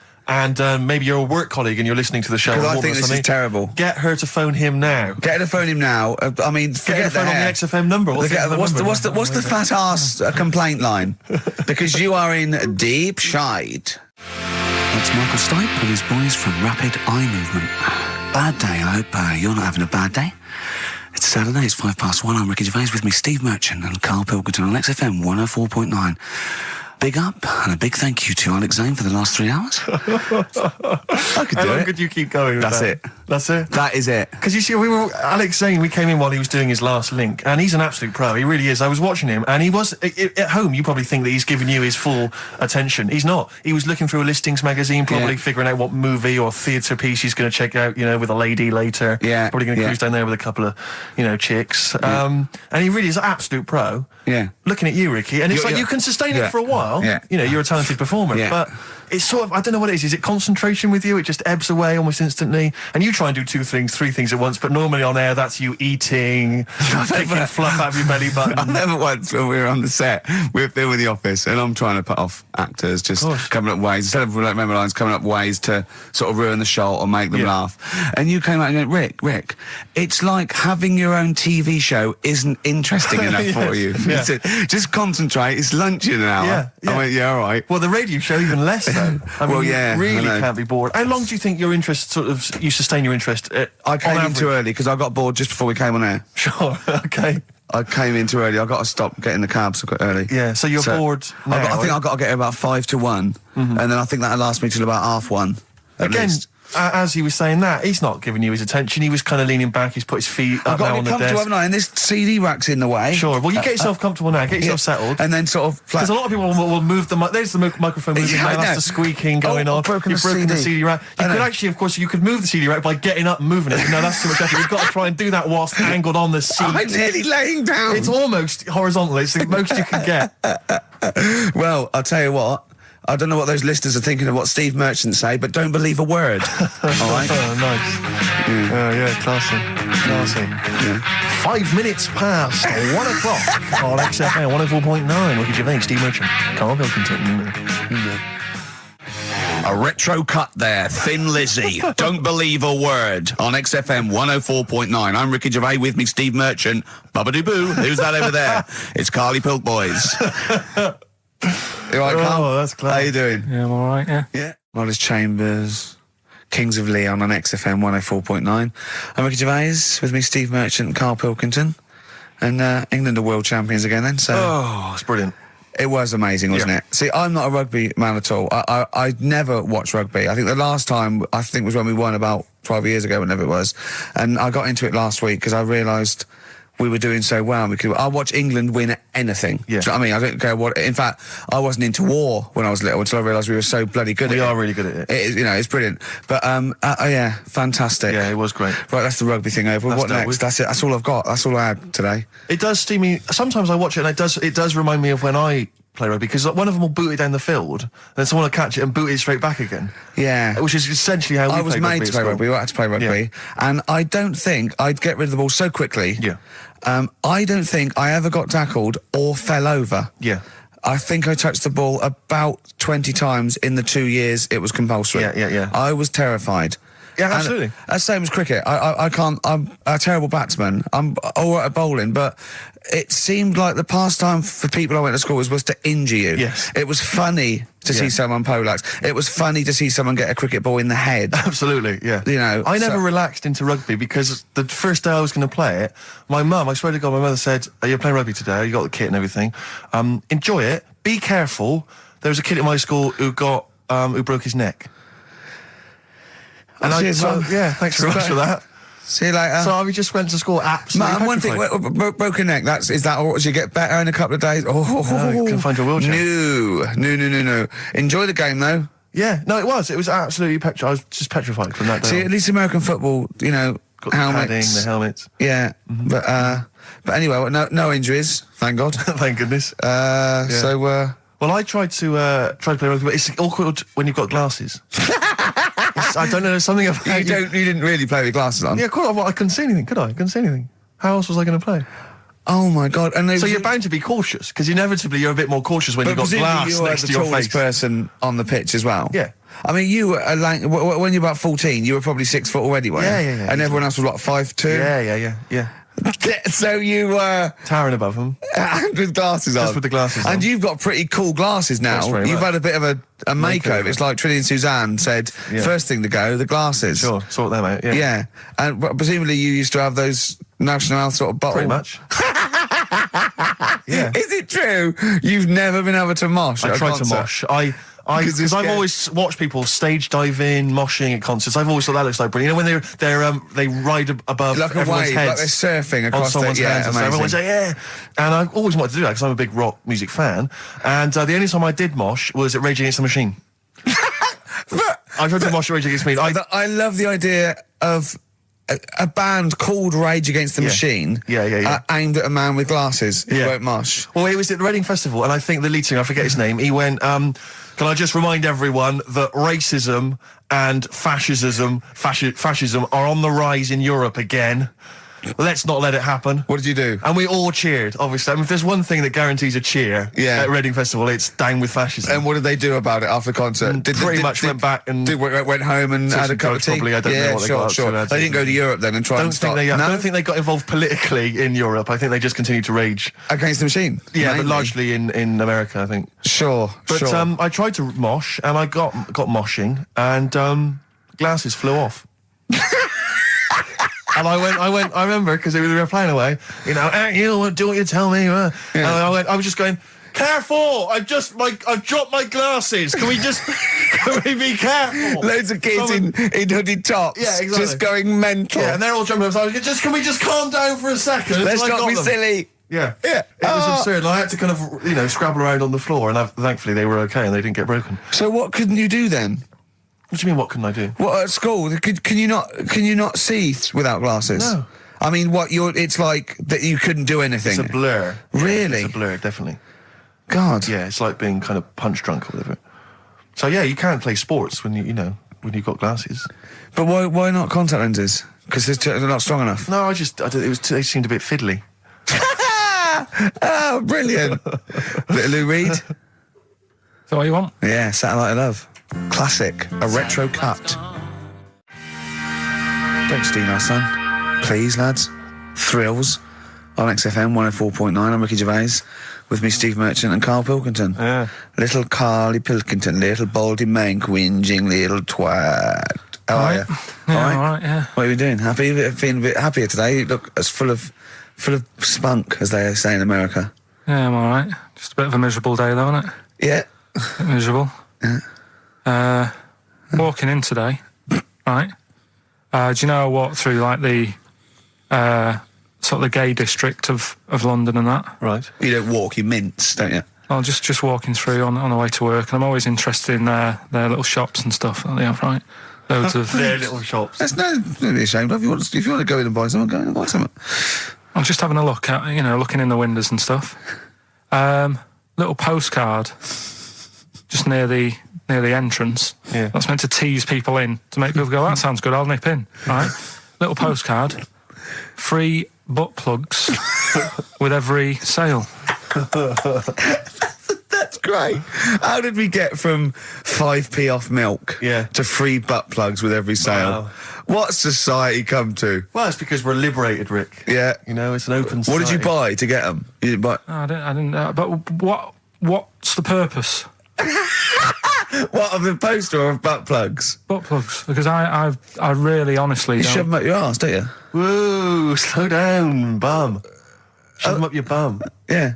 But when? Is that just like when you're doing whatever, doing stuff around the house, or...? I think it's not to keep things out. Is it like you would use a plug in the sink to keep, the water in the sink? Oh, if you're not gay. Get that? Oh, yeah. No, I know what you mean, yeah. I don't know. No entry. What is it? I mean, I don't understand what that's for. I don't know. I assume it either feels good or are they... well, I've got to be careful here.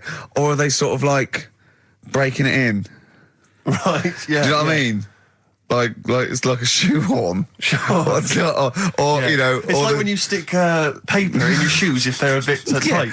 Or those people who sort of like put little bits of wood in their lips, and then as soon they've got big plates in their lips. Yeah. Same as the butt plug. It means you can, you're ready for anything. I don't know, do I?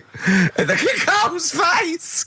Well, if you know what butt plugs are used for, then I'll get in touch. Ricky.Gervais at XFM.co.uk.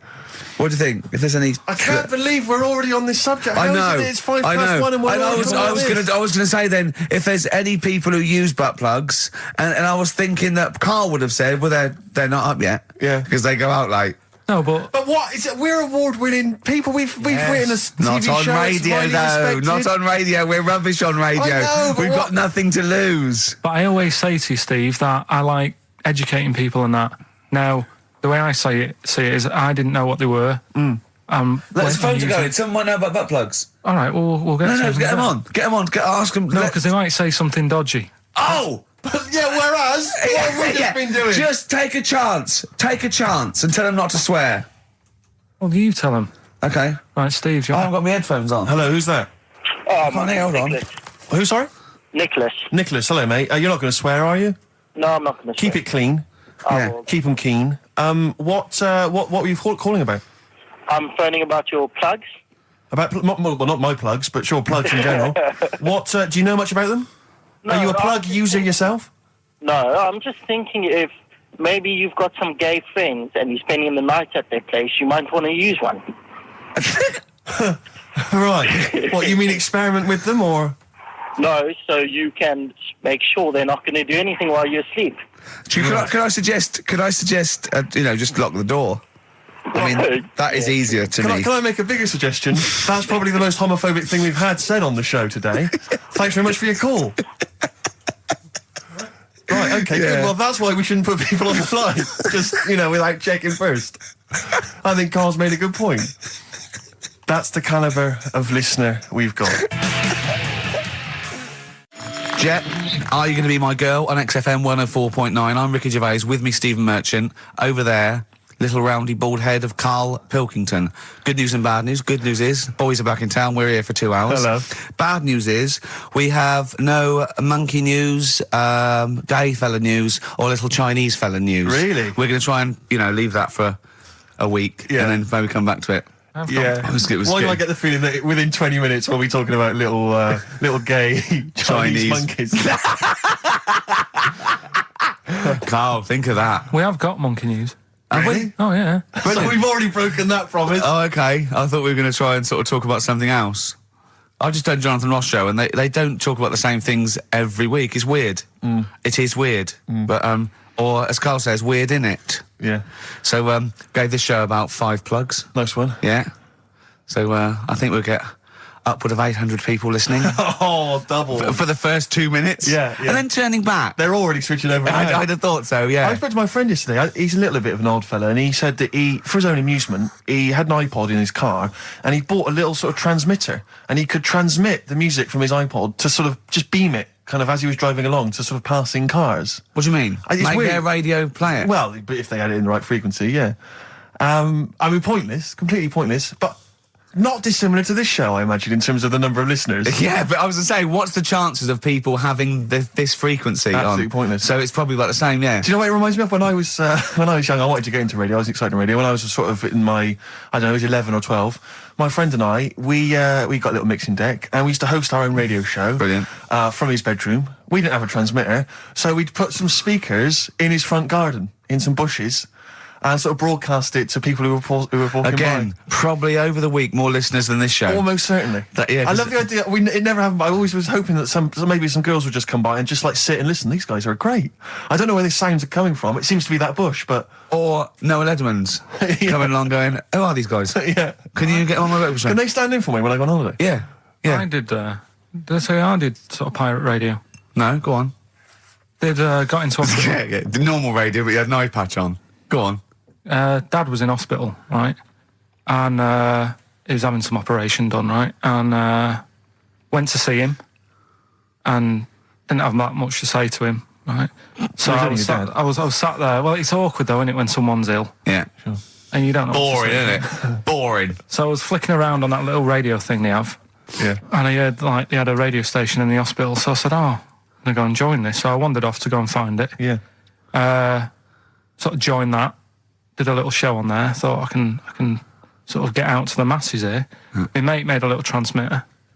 Did a little pirate radio show from the... got kicked out because they found out, and apparently I put the station at risk because all the stuff could have been taken off us.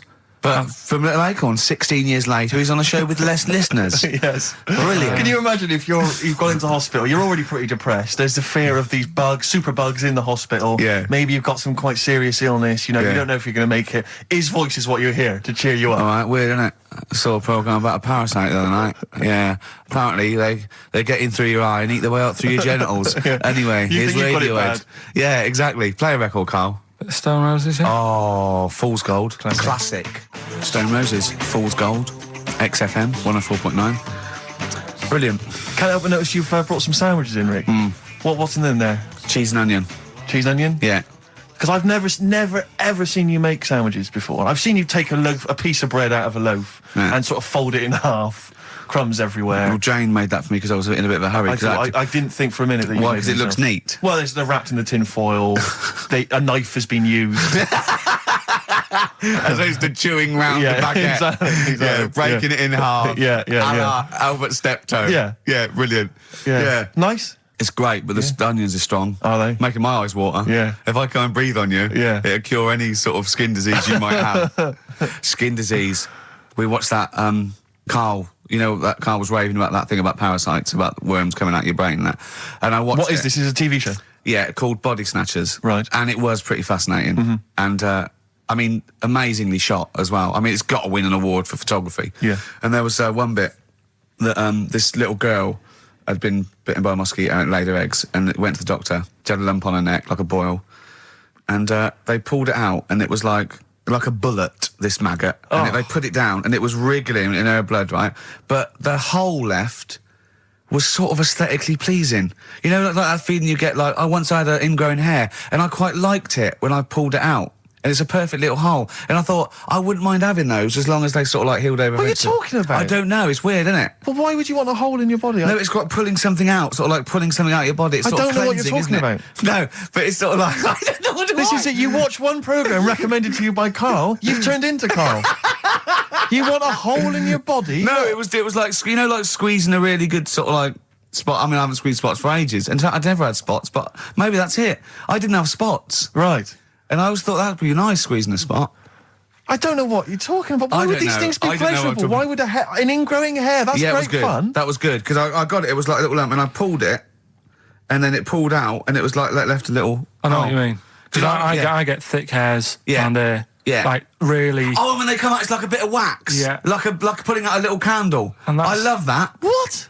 Yeah. Because I've got not much hair on my head. No. Right? It sort of grows thicker on my face. No, not true.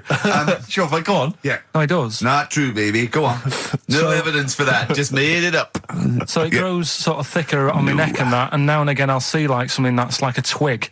Right, it's really thick. Yeah, you feel it, and then you think, oh, I'm going to have that, and then you work at it, and then when you get hold of it, it's brilliant. It's like pulling out, it's fantastic. It's waxy and build up, and it pulls it out, and it stretches your skin, and it leaves a hole.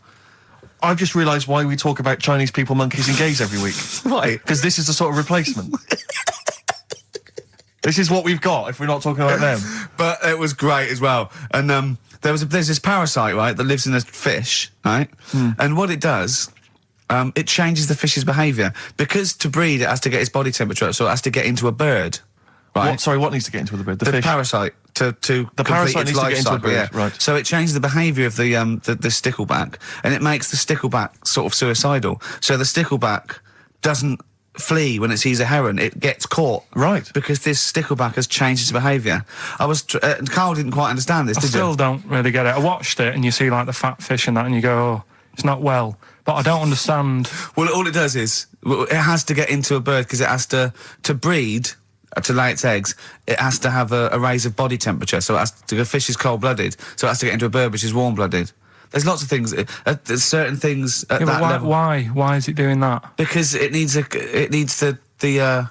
temperature. It needs the heat energy for its reaction. Just like, for example, that's why your balls are on the outside. Because the cells have to be a certain temperature to survive. I don't know if it's the sperm or Sertoli cells, but they have to be a couple of degrees below body temperature. Otherwise, they'd be in a nice cage and we wouldn't get kicked in the nads. What do you mean? That's why your testicles are on the outside of your body. They have to be a couple of degrees below body temperature.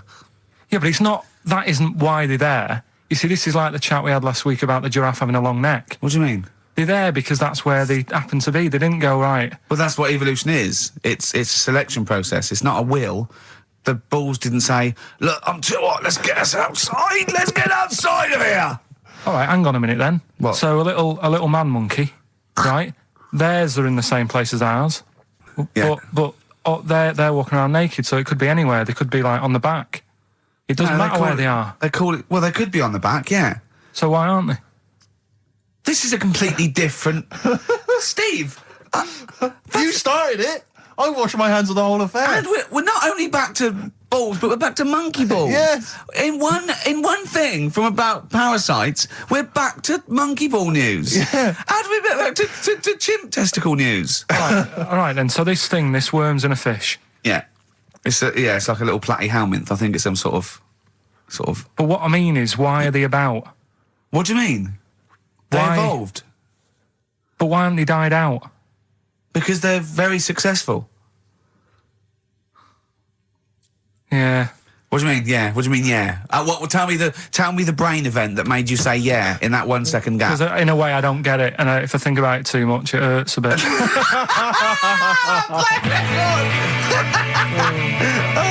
They've just been around for years, Carl. Yeah. Like Cliff Richard or something like that. Yeah. Roll Over DJ by Jet on XFM 104.9. I'm Ricky Gervais, with me Steve Merchant and Karl Pilkington. All right, Karl? Yeah. Bit miserable today, Karl. Let me explain why. Go on. Steve, and to you, the listeners. Well, we came in to a big bunch of stuff. Dropped our fight. Was it Becky from Marks and Spencer? Just like lovely stuff. Food, presents for the cat, books, just, to Ricky and Steve. Ricky and Steve who do the show, right? Ricky Gervais and Steve Merchant. GQ presenters of the year. Creators of The Office, right? Award winning. Carl's looking over. I go, well, maybe, it's not for you, no. And then he told me why he's grumpy anyway. Go on. Do you know what XFM are giving everyone? How long have you been here? About 6 years. What are you getting for Christmas from XFM? 2 CDs. Is that of your choice, or do they choose them? There's a list of about 30. Right. Tell them what you chose. 30 CDs. I've gone for Kings of Leon album. Yeah. And the best of Bob Marley. Haven't we, given them away in the past or something? Or you could have burnt them off, couldn't you? You could have done copies. Illegal, but you could have done that anytime you wanted. I don't think Bob Marley minds if you bootleg his CDs. It's out of order, though, isn't it? It is bad. Although is that always the case? Has it always been the truth of all the time you've been here? No, it has been better than this. Yeah, although you do get paid quite well and you do have an easier time. Yeah, but don't give me the CDs then. If it was a milkman, you don't go, I have 2 bottles of semi-skimmed. Happy Christmas. Yeah. That is a valid point. Do you know what I mean? You complain? Who is it who made this decision? There's no point. No point, is there? Why? Just no point. I don't like moaning anyway, just... Has it come from up top? Is it from the capital people? Just everyone. That's what everyone gets. Yeah. Yeah, but will Christian get 2 CDs for getting up at 4:30 every day for about 5 years? And keeping this station afloat. Probably. Yeah. So that's why I'm a bit fed up. What do you listen to first, Marley or Leon? Well, you have a bit of Marley. I'll tell you what Marley's good for as well. You're going to have a little beach holiday, aren't you, over Christmas, going to Lanzarote? Listening to that on the beach, you'll realise how wise XFM are in the long run. You go, well, look, they could have given me 400 quid, right? I'd have spent that. But this is, the legend lives on. It keeps on giving. So you're probably, you know what I mean? Think how much what you got to think of is how much all his great songs took, not only from the depth of his soul and, all his sort of angst and knowledge and love, and then all the studio time, the marketing, and they're just giving you one like that. They go, don't worry about that, Carl, just have it. And you go, what? All the time we spent with Bob Marley and everything. You go, have it, Carl, have it, Carl. And Notice. Yeah, have that. Thanks, well done. Carry on. We're still going to pay you for the work. Yeah. That's just something on top. Here's a little piece of Bob, free. Yeah, so don't moan, it's extra. So, they didn't have to give you it at all. Play a record, you ungrateful little swine. Some people, like the homeless, aren't getting anything this Christmas. This is my favourite Elvis Costello track of all time. It's Alison. This wasn't on the list. Right. What? Ricky and Steve are here. Karl Pilkington is away today, so Mr. Ian Cantfield is... Stop it! This is my signing off link. Right, look, I'm running into your show now and it's your fault. Mr. Ian Cantfield's with Ricky and Steve today. Jimmy Carr's on X-List duty tomorrow. If you didn't get a request in, I'll see you 10 o'clock next Saturday. Merry Christmas. XFM. Comfort and Sound by Feeder on XFM 104.9. I'm Ricky Gervais. With me, Stephen Merchant. Hello there. But no Karl Pilkington. No Karl. He's in Lanzarote. Lanzarote, But as we we have speak. got a very, very special stand-in.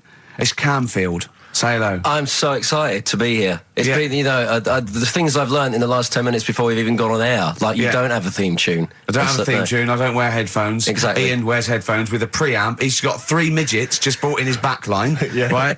They're called Dog, Mongo and Blitzkrieg. Look, Blitzkrieg is up there, like, eating a banana. Yeah. He is the king of rock, the new king of rock. Well, the prince, he's the prince of rock. Obviously, Vance is the king of rock. But we'll be doing that, we're working out who. Over this, and by the way, Camfield, I don't want the Ian Camfield that does XFM and going, and there's fast approaching 1:23, here's Ash. I want the Camfield that goes, I snorted ants with Lemmy. Okay? So, we want the real Camfield.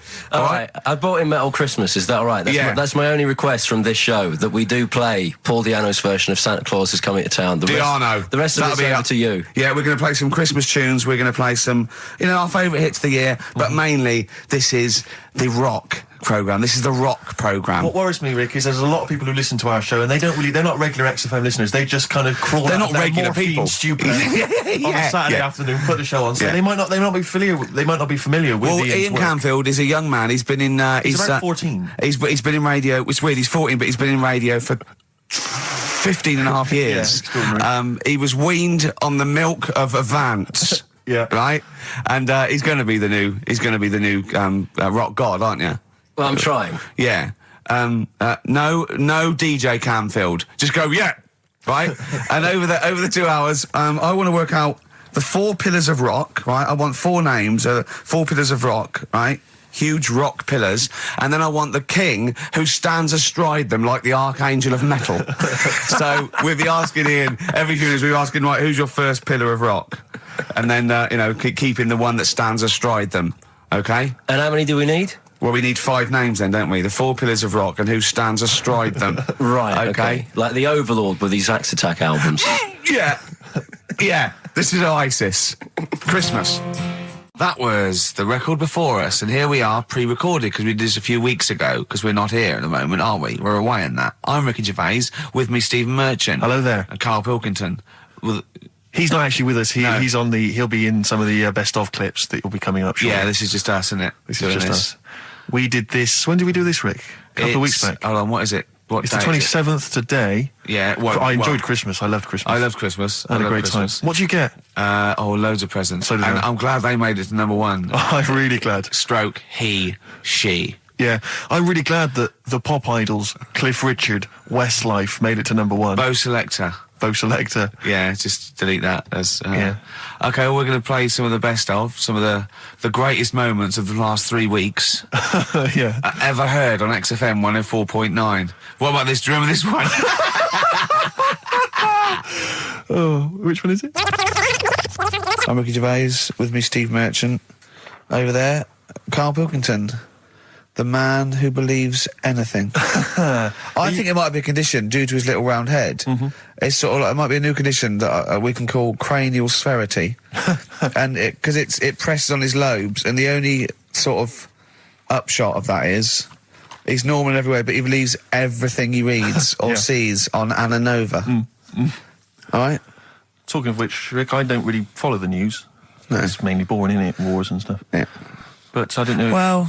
Yeah, well, it is a war. It's all this nonsense before and after. When it's a war, it's it's in the middle of the war. You can watch it on telly. True. You get results. True. You know what I mean? Like, do you know what I mean? Yeah. Like a test match or something. But it's all this rubbish before and after. It drags on. This recent war seemed, I thought, just generally, it was better presented than the previous one. Because I remember the first Gulf War, it was often during the night, and I couldn't stay up. Yeah, because I think the American had rights to it, like the Tyson fight, so we had to get it at 2 in the morning, which is annoying. They had it at, their prime time and that. And a lot of it was in black and white, when the bombs went in. When the bombs going in. So, this time there seemed a lot more colourful stuff. Yeah, it's much better coverage. I think they should win awards. Yeah, well, I'd like for to see it. awards, So, like Channel 4 won for cricket. Yeah, I mean, a few times as well, I was quite pleased to see they actually had footage of the bombs exploding. Yeah. No, good. Well done. Generally, good on you. Well done. Good on you.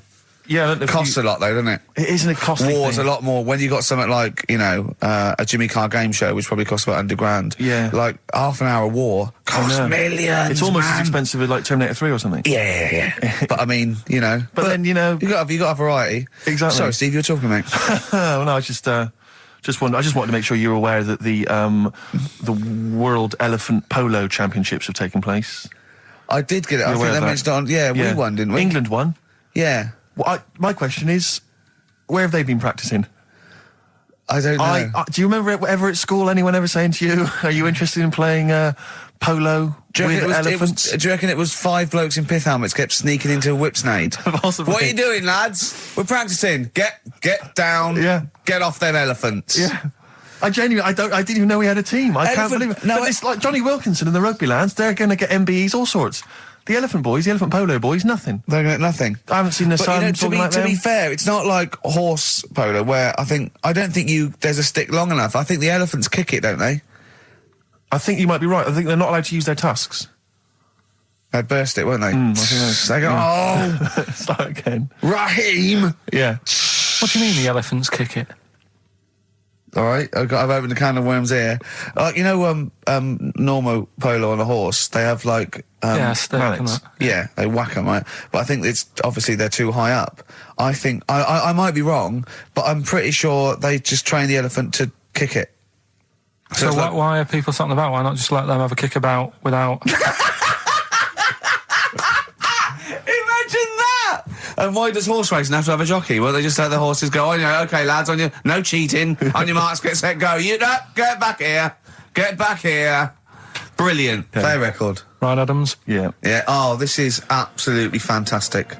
His version of Wonderwall, if you've not heard it yet, you'll be loving it. You'll be loving this. Kings of Leon, California Waiting. Steve, the public have been waiting for us to return. That's true enough. All right? Yeah. They had the best of last that week. Was a joy. They had Camfield and us without Carl the week before.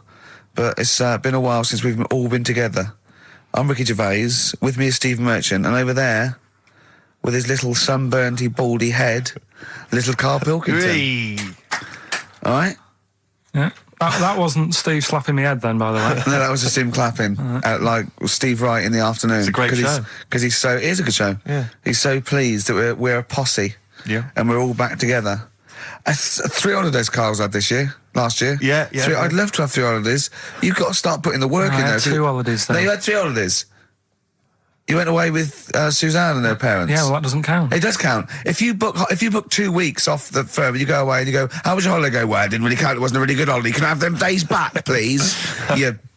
My New Year's resolution is to be nicer to you, but well done, sense. You've already broken that. No, but talk sense. Talk sense. You've had 3 holidays this year. And I'm just saying, you're in your 30s now, and 30s is when you should be really putting the work in. That's true enough. To reap the benefits in your 40s, 50s, 60s, 70s, 80s, 90s, and 100. Carl, what's your New Year resolution? What about think before you speak? It's worth... See, I'm allowed to laugh. I'm allowed to laugh at things other people say, Carl. That one... that is a good suggestion. How was your holiday, Carl? It was all right. Right, brilliant. But that I don't see on the ratio of good to bad in Carl's mind. That might be amazing because we never hear him sing the praises of anything. I'll tell you what. Can we have a cracking little tune and then come back and hear about Carl's holiday? I'd love to do that. Let's keep it tight. Snow Patrol and Run on XFM 104.9. I'm Ricky Gervais. With me is Stephen Merchant and Karl Pilkington. Yep. That's 3 for 1. I don't know. All right. Exciting. News. Breaking news is that there was only 2 more weeks of us before we have to go away on a little extended break again. So, can't give any more details yet. We don't know when we can come back because, we don't know what we're doing. We're going to, America. We're doing the Golden Globes, and then we're going to watch the Office pilot being filmed. Yes. And then we got bits. I'm doing a bit of a tour, so it'll be sort of the summer times probably. Yeah. I'm saying it like they care. Oh, they don't give a damn. Do you know what I mean? I sometimes think that because you think, oh, you don't want to let down the people. You want to keep it consistent. You want to give, but really, I know I like doing this more than anyone listening. Definitely. Do you know what I mean? Definitely. I love coming in. I love squeezing Carl's head. Yeah. I love playing some records. You know, I like sort of sitting in the room with you. I know you love it. Oh. I can't wait. I can't think of anything else I'd rather be doing on a Saturday. Yeah. So, we got our Saturdays back, though. Yeah, that'd be great. I mean, my alarm went off today and I was a bit tired because we had a couple of drinks last night, didn't we? Last night, yeah. We had, you know, we're party animals. I've been looking for an office this week, as you know, and it's so stressful. Just walking around, just talking to agents and, right, okay. So, my method is this, right? I walk around the area that I want to be an office in because I don't want to hear anything else. I don't want to, you know what I mean? So I walk around. To be fair, it is about a square 500 yards. Yeah. Right? It's sort Your of... house is in the centre. yeah. I walk, And so I walk around and look at placards. I go, that's a nice office. And I phone them up. There's loads of different people I'm dealing with, right? And they went, oh, we got one in so-and-so street. I think it was 5th Street or something. I went, oh, yeah, I went along to... I'll see you there in 20 minutes. I got there. You were there, if you remember. I looked around and I said to Steve... It looks all right. There's no pawn shops or anything like that, right? And Steve went, well, it is next to a brothel. And I looked, and there on the next thing, like, you know, model, first floor, Susie, 03. I thought, and I phoned him and I said, do you know what? Don't bother coming here. No, I said, no, I said, because it's next to a brothel. He went, yeah. I went, right, okay. Just for future reference, I don't want an office literally next to a brothel, right? When I go to work, I don't want to walk past prostitutes. Call me old-fashioned. Yeah, right? as you're going into work, there's a prostitute. Yeah. Morning. Oh, she's got a cappuccino. Yeah, Starbucks, yeah. Business good? Yeah, it's a bit slow at the moment, but it picks up later this evening. Does it really? Good. And I said to him, I've got so my New Year's resolution is being like a little fascist when it comes to business. And I said, also future reference, no crack dens and no wild animals in the porch. And I just can't believe it. There's always something wrong. We went to one, right? It got there, right? And a woman said, oh, I'm new here. She didn't know what keys she was using. And she went, it's the 3rd floor. And she went, there's no point, we won't both get in the lift. I went, right, will you get a desk in the lift? Right? She went, I've got a chair in the lift before. Brilliant. So, just find me an office, Rathbone Place, sort of Percy Street, Charlotte Street, Dean Street. Yeah. Yeah. 1st or 2nd floor. I'm worried we're going to get emails from estate agents, phone calls from them. You know what those people are like. But I don't look at the emails. True. Fair enough. So, play a record. Enough. Fortune Faded by Red Hot Chili Peppers on XFM 104.9. With Ricky Gervais, Stephen Merchant and Karl Pilkington for the last time. Yes, we've said that before, of course, so don't get your hopes up. Yeah, we've had some highs, some lows, some laughs, some tears. Karl, you concentrating? A lot of tears, mainly from the audiences. Yeah. Now, before we get into talking about maybe some of the hijinks we've had, looking back, looking forward as well. Yeah.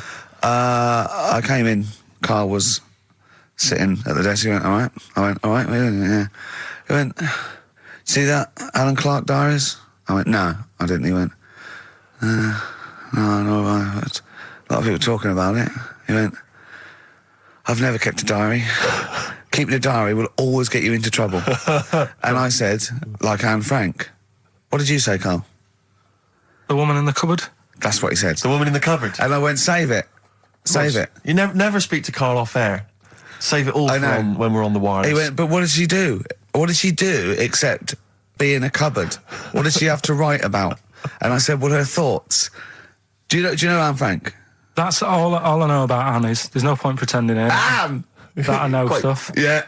Right. Well, tell us everything you know about Anne Frank. She was in a cupboard. Yeah, what else? If she didn't do that, I wouldn't know about her, seriously. That's all I know about her. Yeah. So what did she do? But how do you think we know about we know about her cupboard because of her book, don't we? But hang on, what in the bigger scheme of things, why was she in a cupboard? I don't know. Right. I honestly don't know. You don't know anything else about Anne Frank beyond the fact that, to quote you, she was in a cupboard. Well, what's she done then? You tell me. Why should I know more about Firstly, a woman in a cupboard? I don't think she was in a cupboard. She wasn't in a cupboard. She was in an attic. All right. Yeah. So what was she doing? She was hiding from the Tidying Nazis. She was hiding from the Nazis. But isn't that the first place they'd look? Sort of work from the top down. Carl, they weren't specifically looking for Anne Frank. They weren't going, where is she? Where's Franker? If she gets that book out, we are in the deep shit. We've got to stop the book. They were just looking generally. She was, I think she was 13, 14, she was hiding, she was Jewish and she was hiding, lived in Amsterdam, didn't she? Yeah, as much of her family were having to hide, being helped by, you know, friends, non-Jewish friends. In a cupboard. Cupboards, you know. And how long did she sort of hide up there for? Until she was caught. Long enough to write a book. So she even got caught after all that? What do you mean, so she even got caught? We're talking about one of the great, you know, humanist tragedies of our times, and you're going, she couldn't even stay hidden. What do you mean, didn't she get caught? No, I'm just saying, like, you know, it's not a great tip then, is it? Do you know what I mean? She didn't do it well. She didn't hide and say, well, I escaped it. She Her got diaries caught. are not a manual on how to hide from people. It's not how to win at I don't know anything about her, and we might be going down some ground that's a bit dodgy. I don't know enough about it. Maybe it's best just leaving it. All I was saying is diaries. Do you know, what do you do them for? Have you kept one, Steve? Never kept a diary, no. Right. I can understand your fear that it might get discovered, someone might read it, find out all about your inner secrets. Of course, the good thing about you is you tell everyone what you think about them. Yeah. Yeah, but... They're always going to find a diary and go, oh, God. Can't believe it. Carl doesn't like my haircut. Yeah. Carl thinks I look like Dave Hill from Slade. Yeah, I told you that, didn't I? Yeah, I told you that. Do you think they'll last, though, diaries and that? No, because they were a bit of a time killer, weren't they? It was something to do at the end of the day, whereas now there's iPods and that. Do you know what I mean? He's fantastic. The iPod of Anne Frank. Yeah, no, that's what I mean. New from Sony. That'd be great, wouldn't it? All her greatest hits. Who could forget? Oh, well, dear. Leave that then. I didn't know it was that deep. I thought it was just like a, you know. You thought it was like, didn't you? Adrian Mole type thing. Yeah, what are we doing?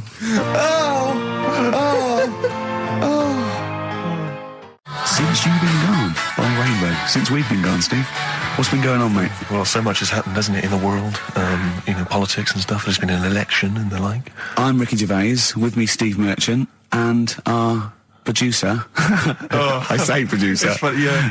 Karl Pilkington. All right.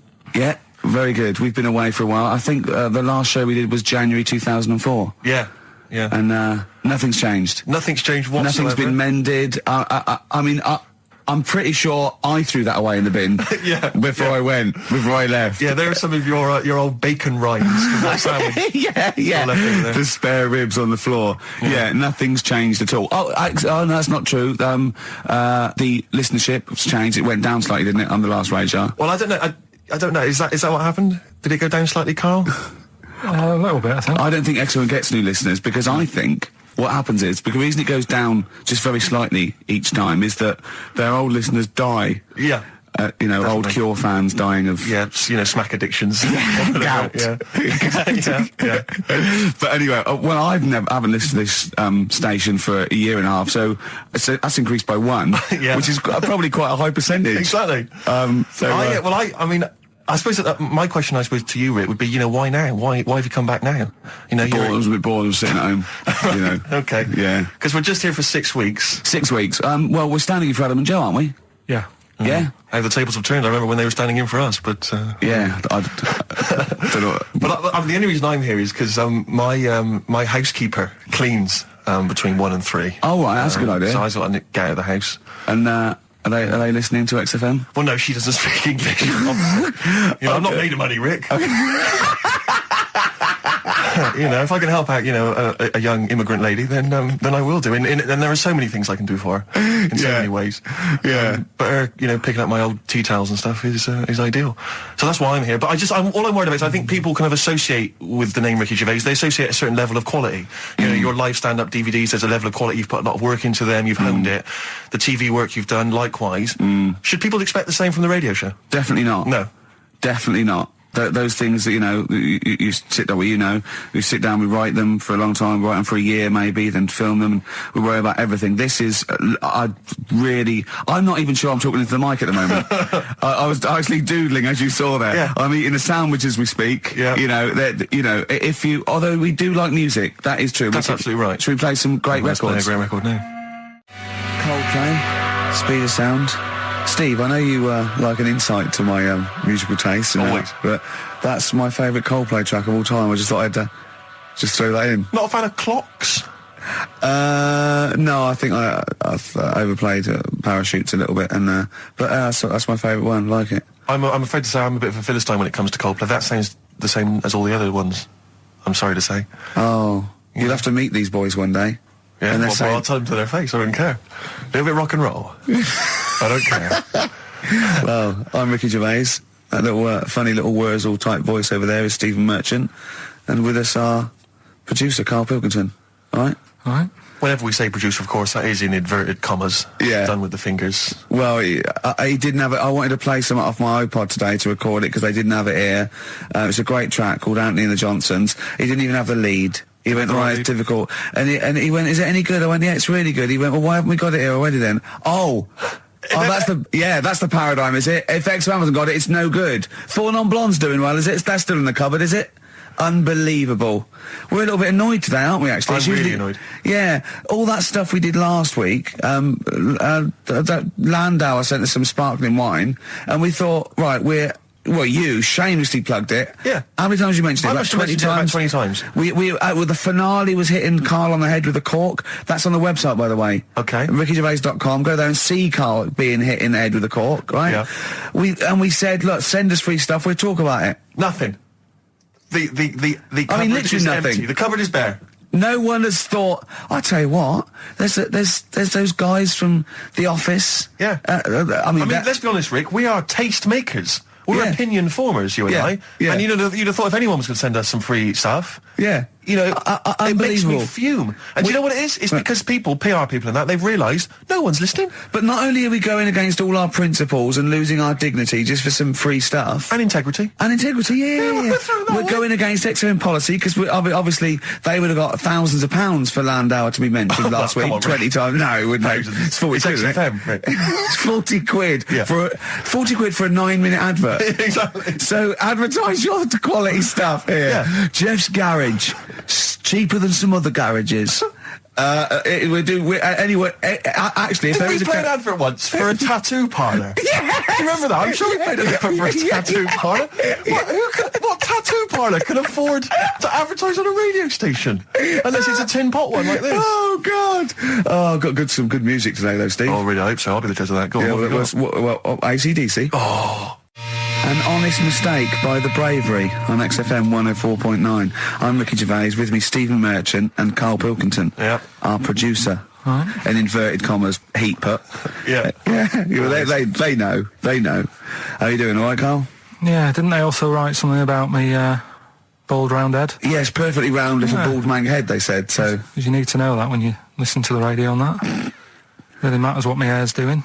Your hair, have you given it a little polish? Because you look like a cue ball at the moment, and you've had a shave in it. I've never seen such a round head. It actually looks like a plate with ears. Yeah, well, for those that have never seen Karl, I actually, if you remember, I think he looks a little bit like Mr. Spoon from Button Moon. He does. If you've never seen that show, and also he looks like, you know when they say they find with a little 4-foot human and it's actually 500,000 years old and they give it a name and it's the first, Australopithecus into. Right? He looks like one of them as well. Perfectly round little. He is the missing link. He looks half human, half monkey. Because he's got a slight slouch as well. So it's those pictures where you see it going from an ape to a man. He's one of those in the middle. Yeah, and of course his monkey hands, his hairy little wrist to those skinny little things that you can get oranges out of holes with.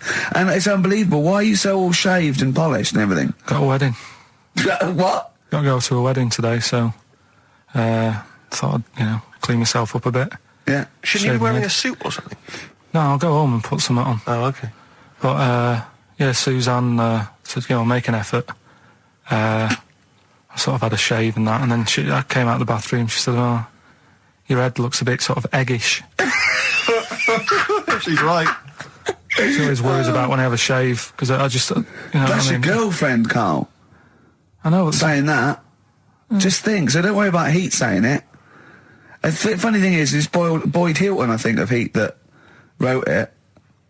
And he's got a little bald head.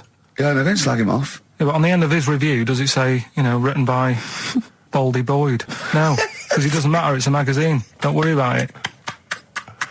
Looking forward to the wedding? A bit boring, isn't it? But you've got to do it. They're probably listening. Should we do a shot? No, it'll be a great day for them, but I know what will happen. Suzanne will see, you know, all the fuss and that, and then she'll get ideas and have to let her down and all that. Why is it you don't want to get married again? I always forget. It's just... who's it for at the end of the day? I've been with Suzanne for 11 years, right? Sure. We're happy. Well, I am. That's what counts. You're never happy. I am. I'm all right. Yeah, no, I know you're happy with Suzanne and everything, but apart from that, you're never happy. You are the most grumpy, moany thing in the world. I mean, I get annoyed, but I'm always happy. I was annoyed here. I was happy coming here, but there was a bloke behind me walking and scuffing his feet. He had a pair of those stupid skulls on, and he was clicking and scuffing. Wear some shoes. You don't have to click. Pick your feet up. Flip-flops annoy me. You know, but I'm happy. I'm just annoyed. You are just like, oh, the world's on me. It's rubbish, this. I know the world's great. It's just sometimes people annoy me by being there, you know. But Steve said I should be locked in one of those towers that princesses used to be locked in fairy tales, so because everything annoys me. But you're grumpy. I'm not. I'm all right. Oh, right. Okay. Listen, we better play a record soon. But coming up, Steve, I went away with Karl. Okay, it was a little present from Jane. It was a golfing day, and I could take someone. Took Karl. It was a brilliant day, absolutely brilliant. But it ended with us sort of drinking and chatting, and me saying, "Right, I'm going to bed," because Karl said the most ridiculous thing he has ever said. Think of that. That's something. Oh, sometimes, Karl, I think you're on another planet. Here's the only ones. Foo Fighters, Best of You on XFM 104.9. I'm Ricky Gervais. With me, Steve Merchant. And Karl Pilkington.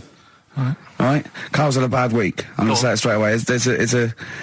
He tries to rule out stress in his life. Yeah. But he's had a bit too much stress this week, haven't you?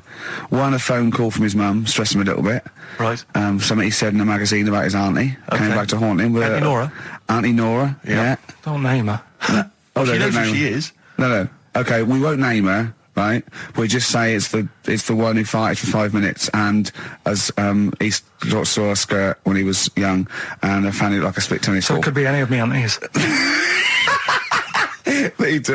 That coming up, and also a bloke in Times Online, Chris Campling, did a review of the show, right, and basically said that Karl Pilkington is a creation of Gervais and Merchant. Well, if only that were the case. He said. He started off saying he liked the show. Yeah. He was excited. Said it was a good show.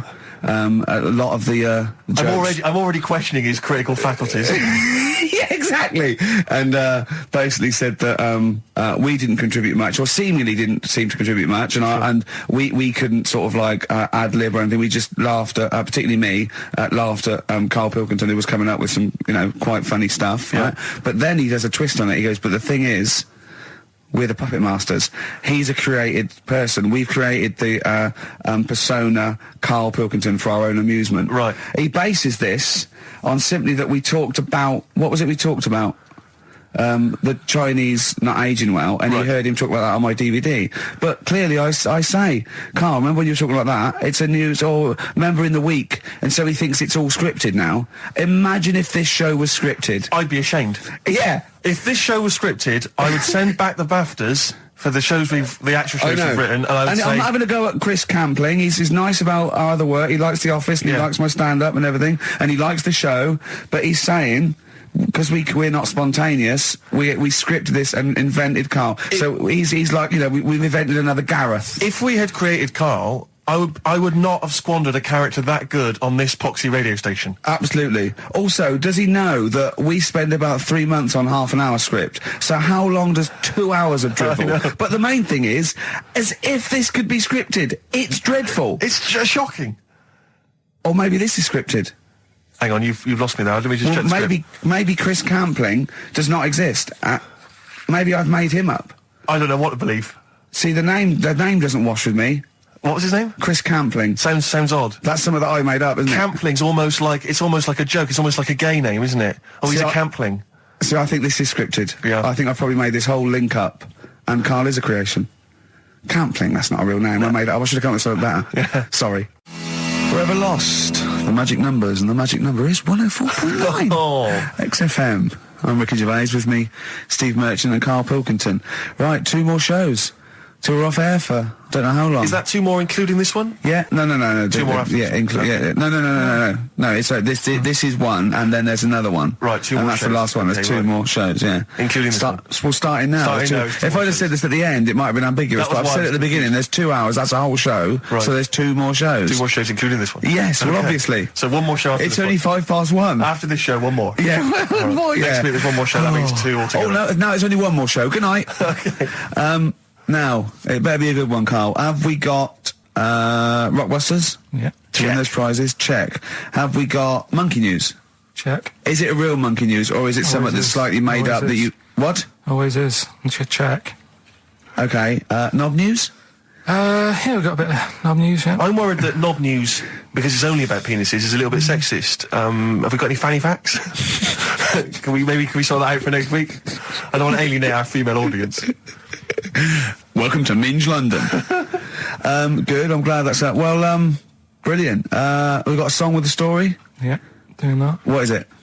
I don't want to sort of tell you what it is yet, because the song isn't that great. Do you know what I mean? It's not a song that's like an XFM song, but every time I hear it on, say, like Magic or whatever, yeah, I have an argument. 105.4. Yeah, I have an argument with Suzanne that, you know, what I think it's about, and she says, don't be stupid, it's not about that, and I'll say, no, it is.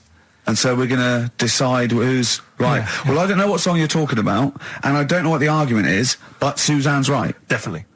No doubt about it. Yeah, we'll have a listen, but I'm hoping that once people sort of listen to it again with my thoughts, every time well, this song sums up what people should think of you. It's don't believe a word. All right? That's the sort of links I'm capable of. If that doesn't bag us of Sony, then nothing will. Landed, Mr. Ben Folds. We've landed on XFM 104.9. Ricky Gervais, Steve Merchant, and little Karl Pilkington, and his magical little manky, round, baldy head. He was described as a wacky mank in one of the papers this week. Really? Brilliant. Well, remember we were talking about it last week, about he came round to my house, and I popped out my Mr. Johnson, sure, to take a little look at. And his 2 That made daughters. the papers. That made the papers. Wow. What paper? It wasn't front page of the Times. It must have been like the Daily Star or something. Just squeeze Live 8 on the second page. Yeah, so Wacky Mank. Wacky Mank, that's Wacky great. Mank. Wacky Mank. We had an email from someone that reckons they remember you from body popping round Salford way. Yeah, Eccles Precinct, apparently. You know that, I wasn't doing it round there, though. What do you mean? I was round Stretford. Stretford-Arndale. And what were you doing? What sort of body popping was it? Just a bit of everything. Caterpillar. Bit of moonwalking. Do you have a little piece of line you used to carry around? Well, mates had that. Right, you didn't borrowed theirs. Borrowed theirs. Were you any good? But you weren't breakdancing, were you? You weren't spinning on your head and stuff. You were more body popping. Well, I hope he wasn't spinning on his head, because, you know, that can sort of give you little brain damage and things. Well, it can give you brain damage. Also, it can wear your head down, and also makes your head perfectly round. Yeah. Because the gravity is pulling on. But if you keep on doing it, obviously it's going to wear your hair out, yeah. So you become sort of like a... stupid, bald, and roundy-headed. Yeah. So I very much doubt that you did do any of that. Did you, Karl? Didn't do any of that. Well... So you're shooting off in a minute, aren't you? Well, yes, because we were trying to make poverty history, Karl. Yeah. People are making poverty history all over the place. They're putting on a wristband, and it seems to be working, because I haven't been poor for ages. I haven't been poor. And Alex had a stop bullying. Alex was wearing a stop bullying wristband, and as he himself said, he seems to have sorted that out. You haven't been bullied for ages? I haven't been bullied for years. So wristbands work. I saw one in a shop window the other day which said, stop child abuse. And I bought one, obviously, because a lot of people say, you know, does it make a difference? But it was only £1, and I'd only spent it on kiddie porn. So, you know, I think I've made a little difference there, in a small way. On a serious note, though, I like the idea that child abuse, if you're a paedophile and you're walking along the street in your Mac, right, you got a puppy in one hand, a bag of sweets in the other, and you see this wristband, and you go, oh, stop it. Oh, okay then. Yeah, I hadn't thought before. That's what I think. Okay, fair enough. Yeah, well, I won't be doing that again. Yeah, he was hanging around in Topshop for unsavoury reasons.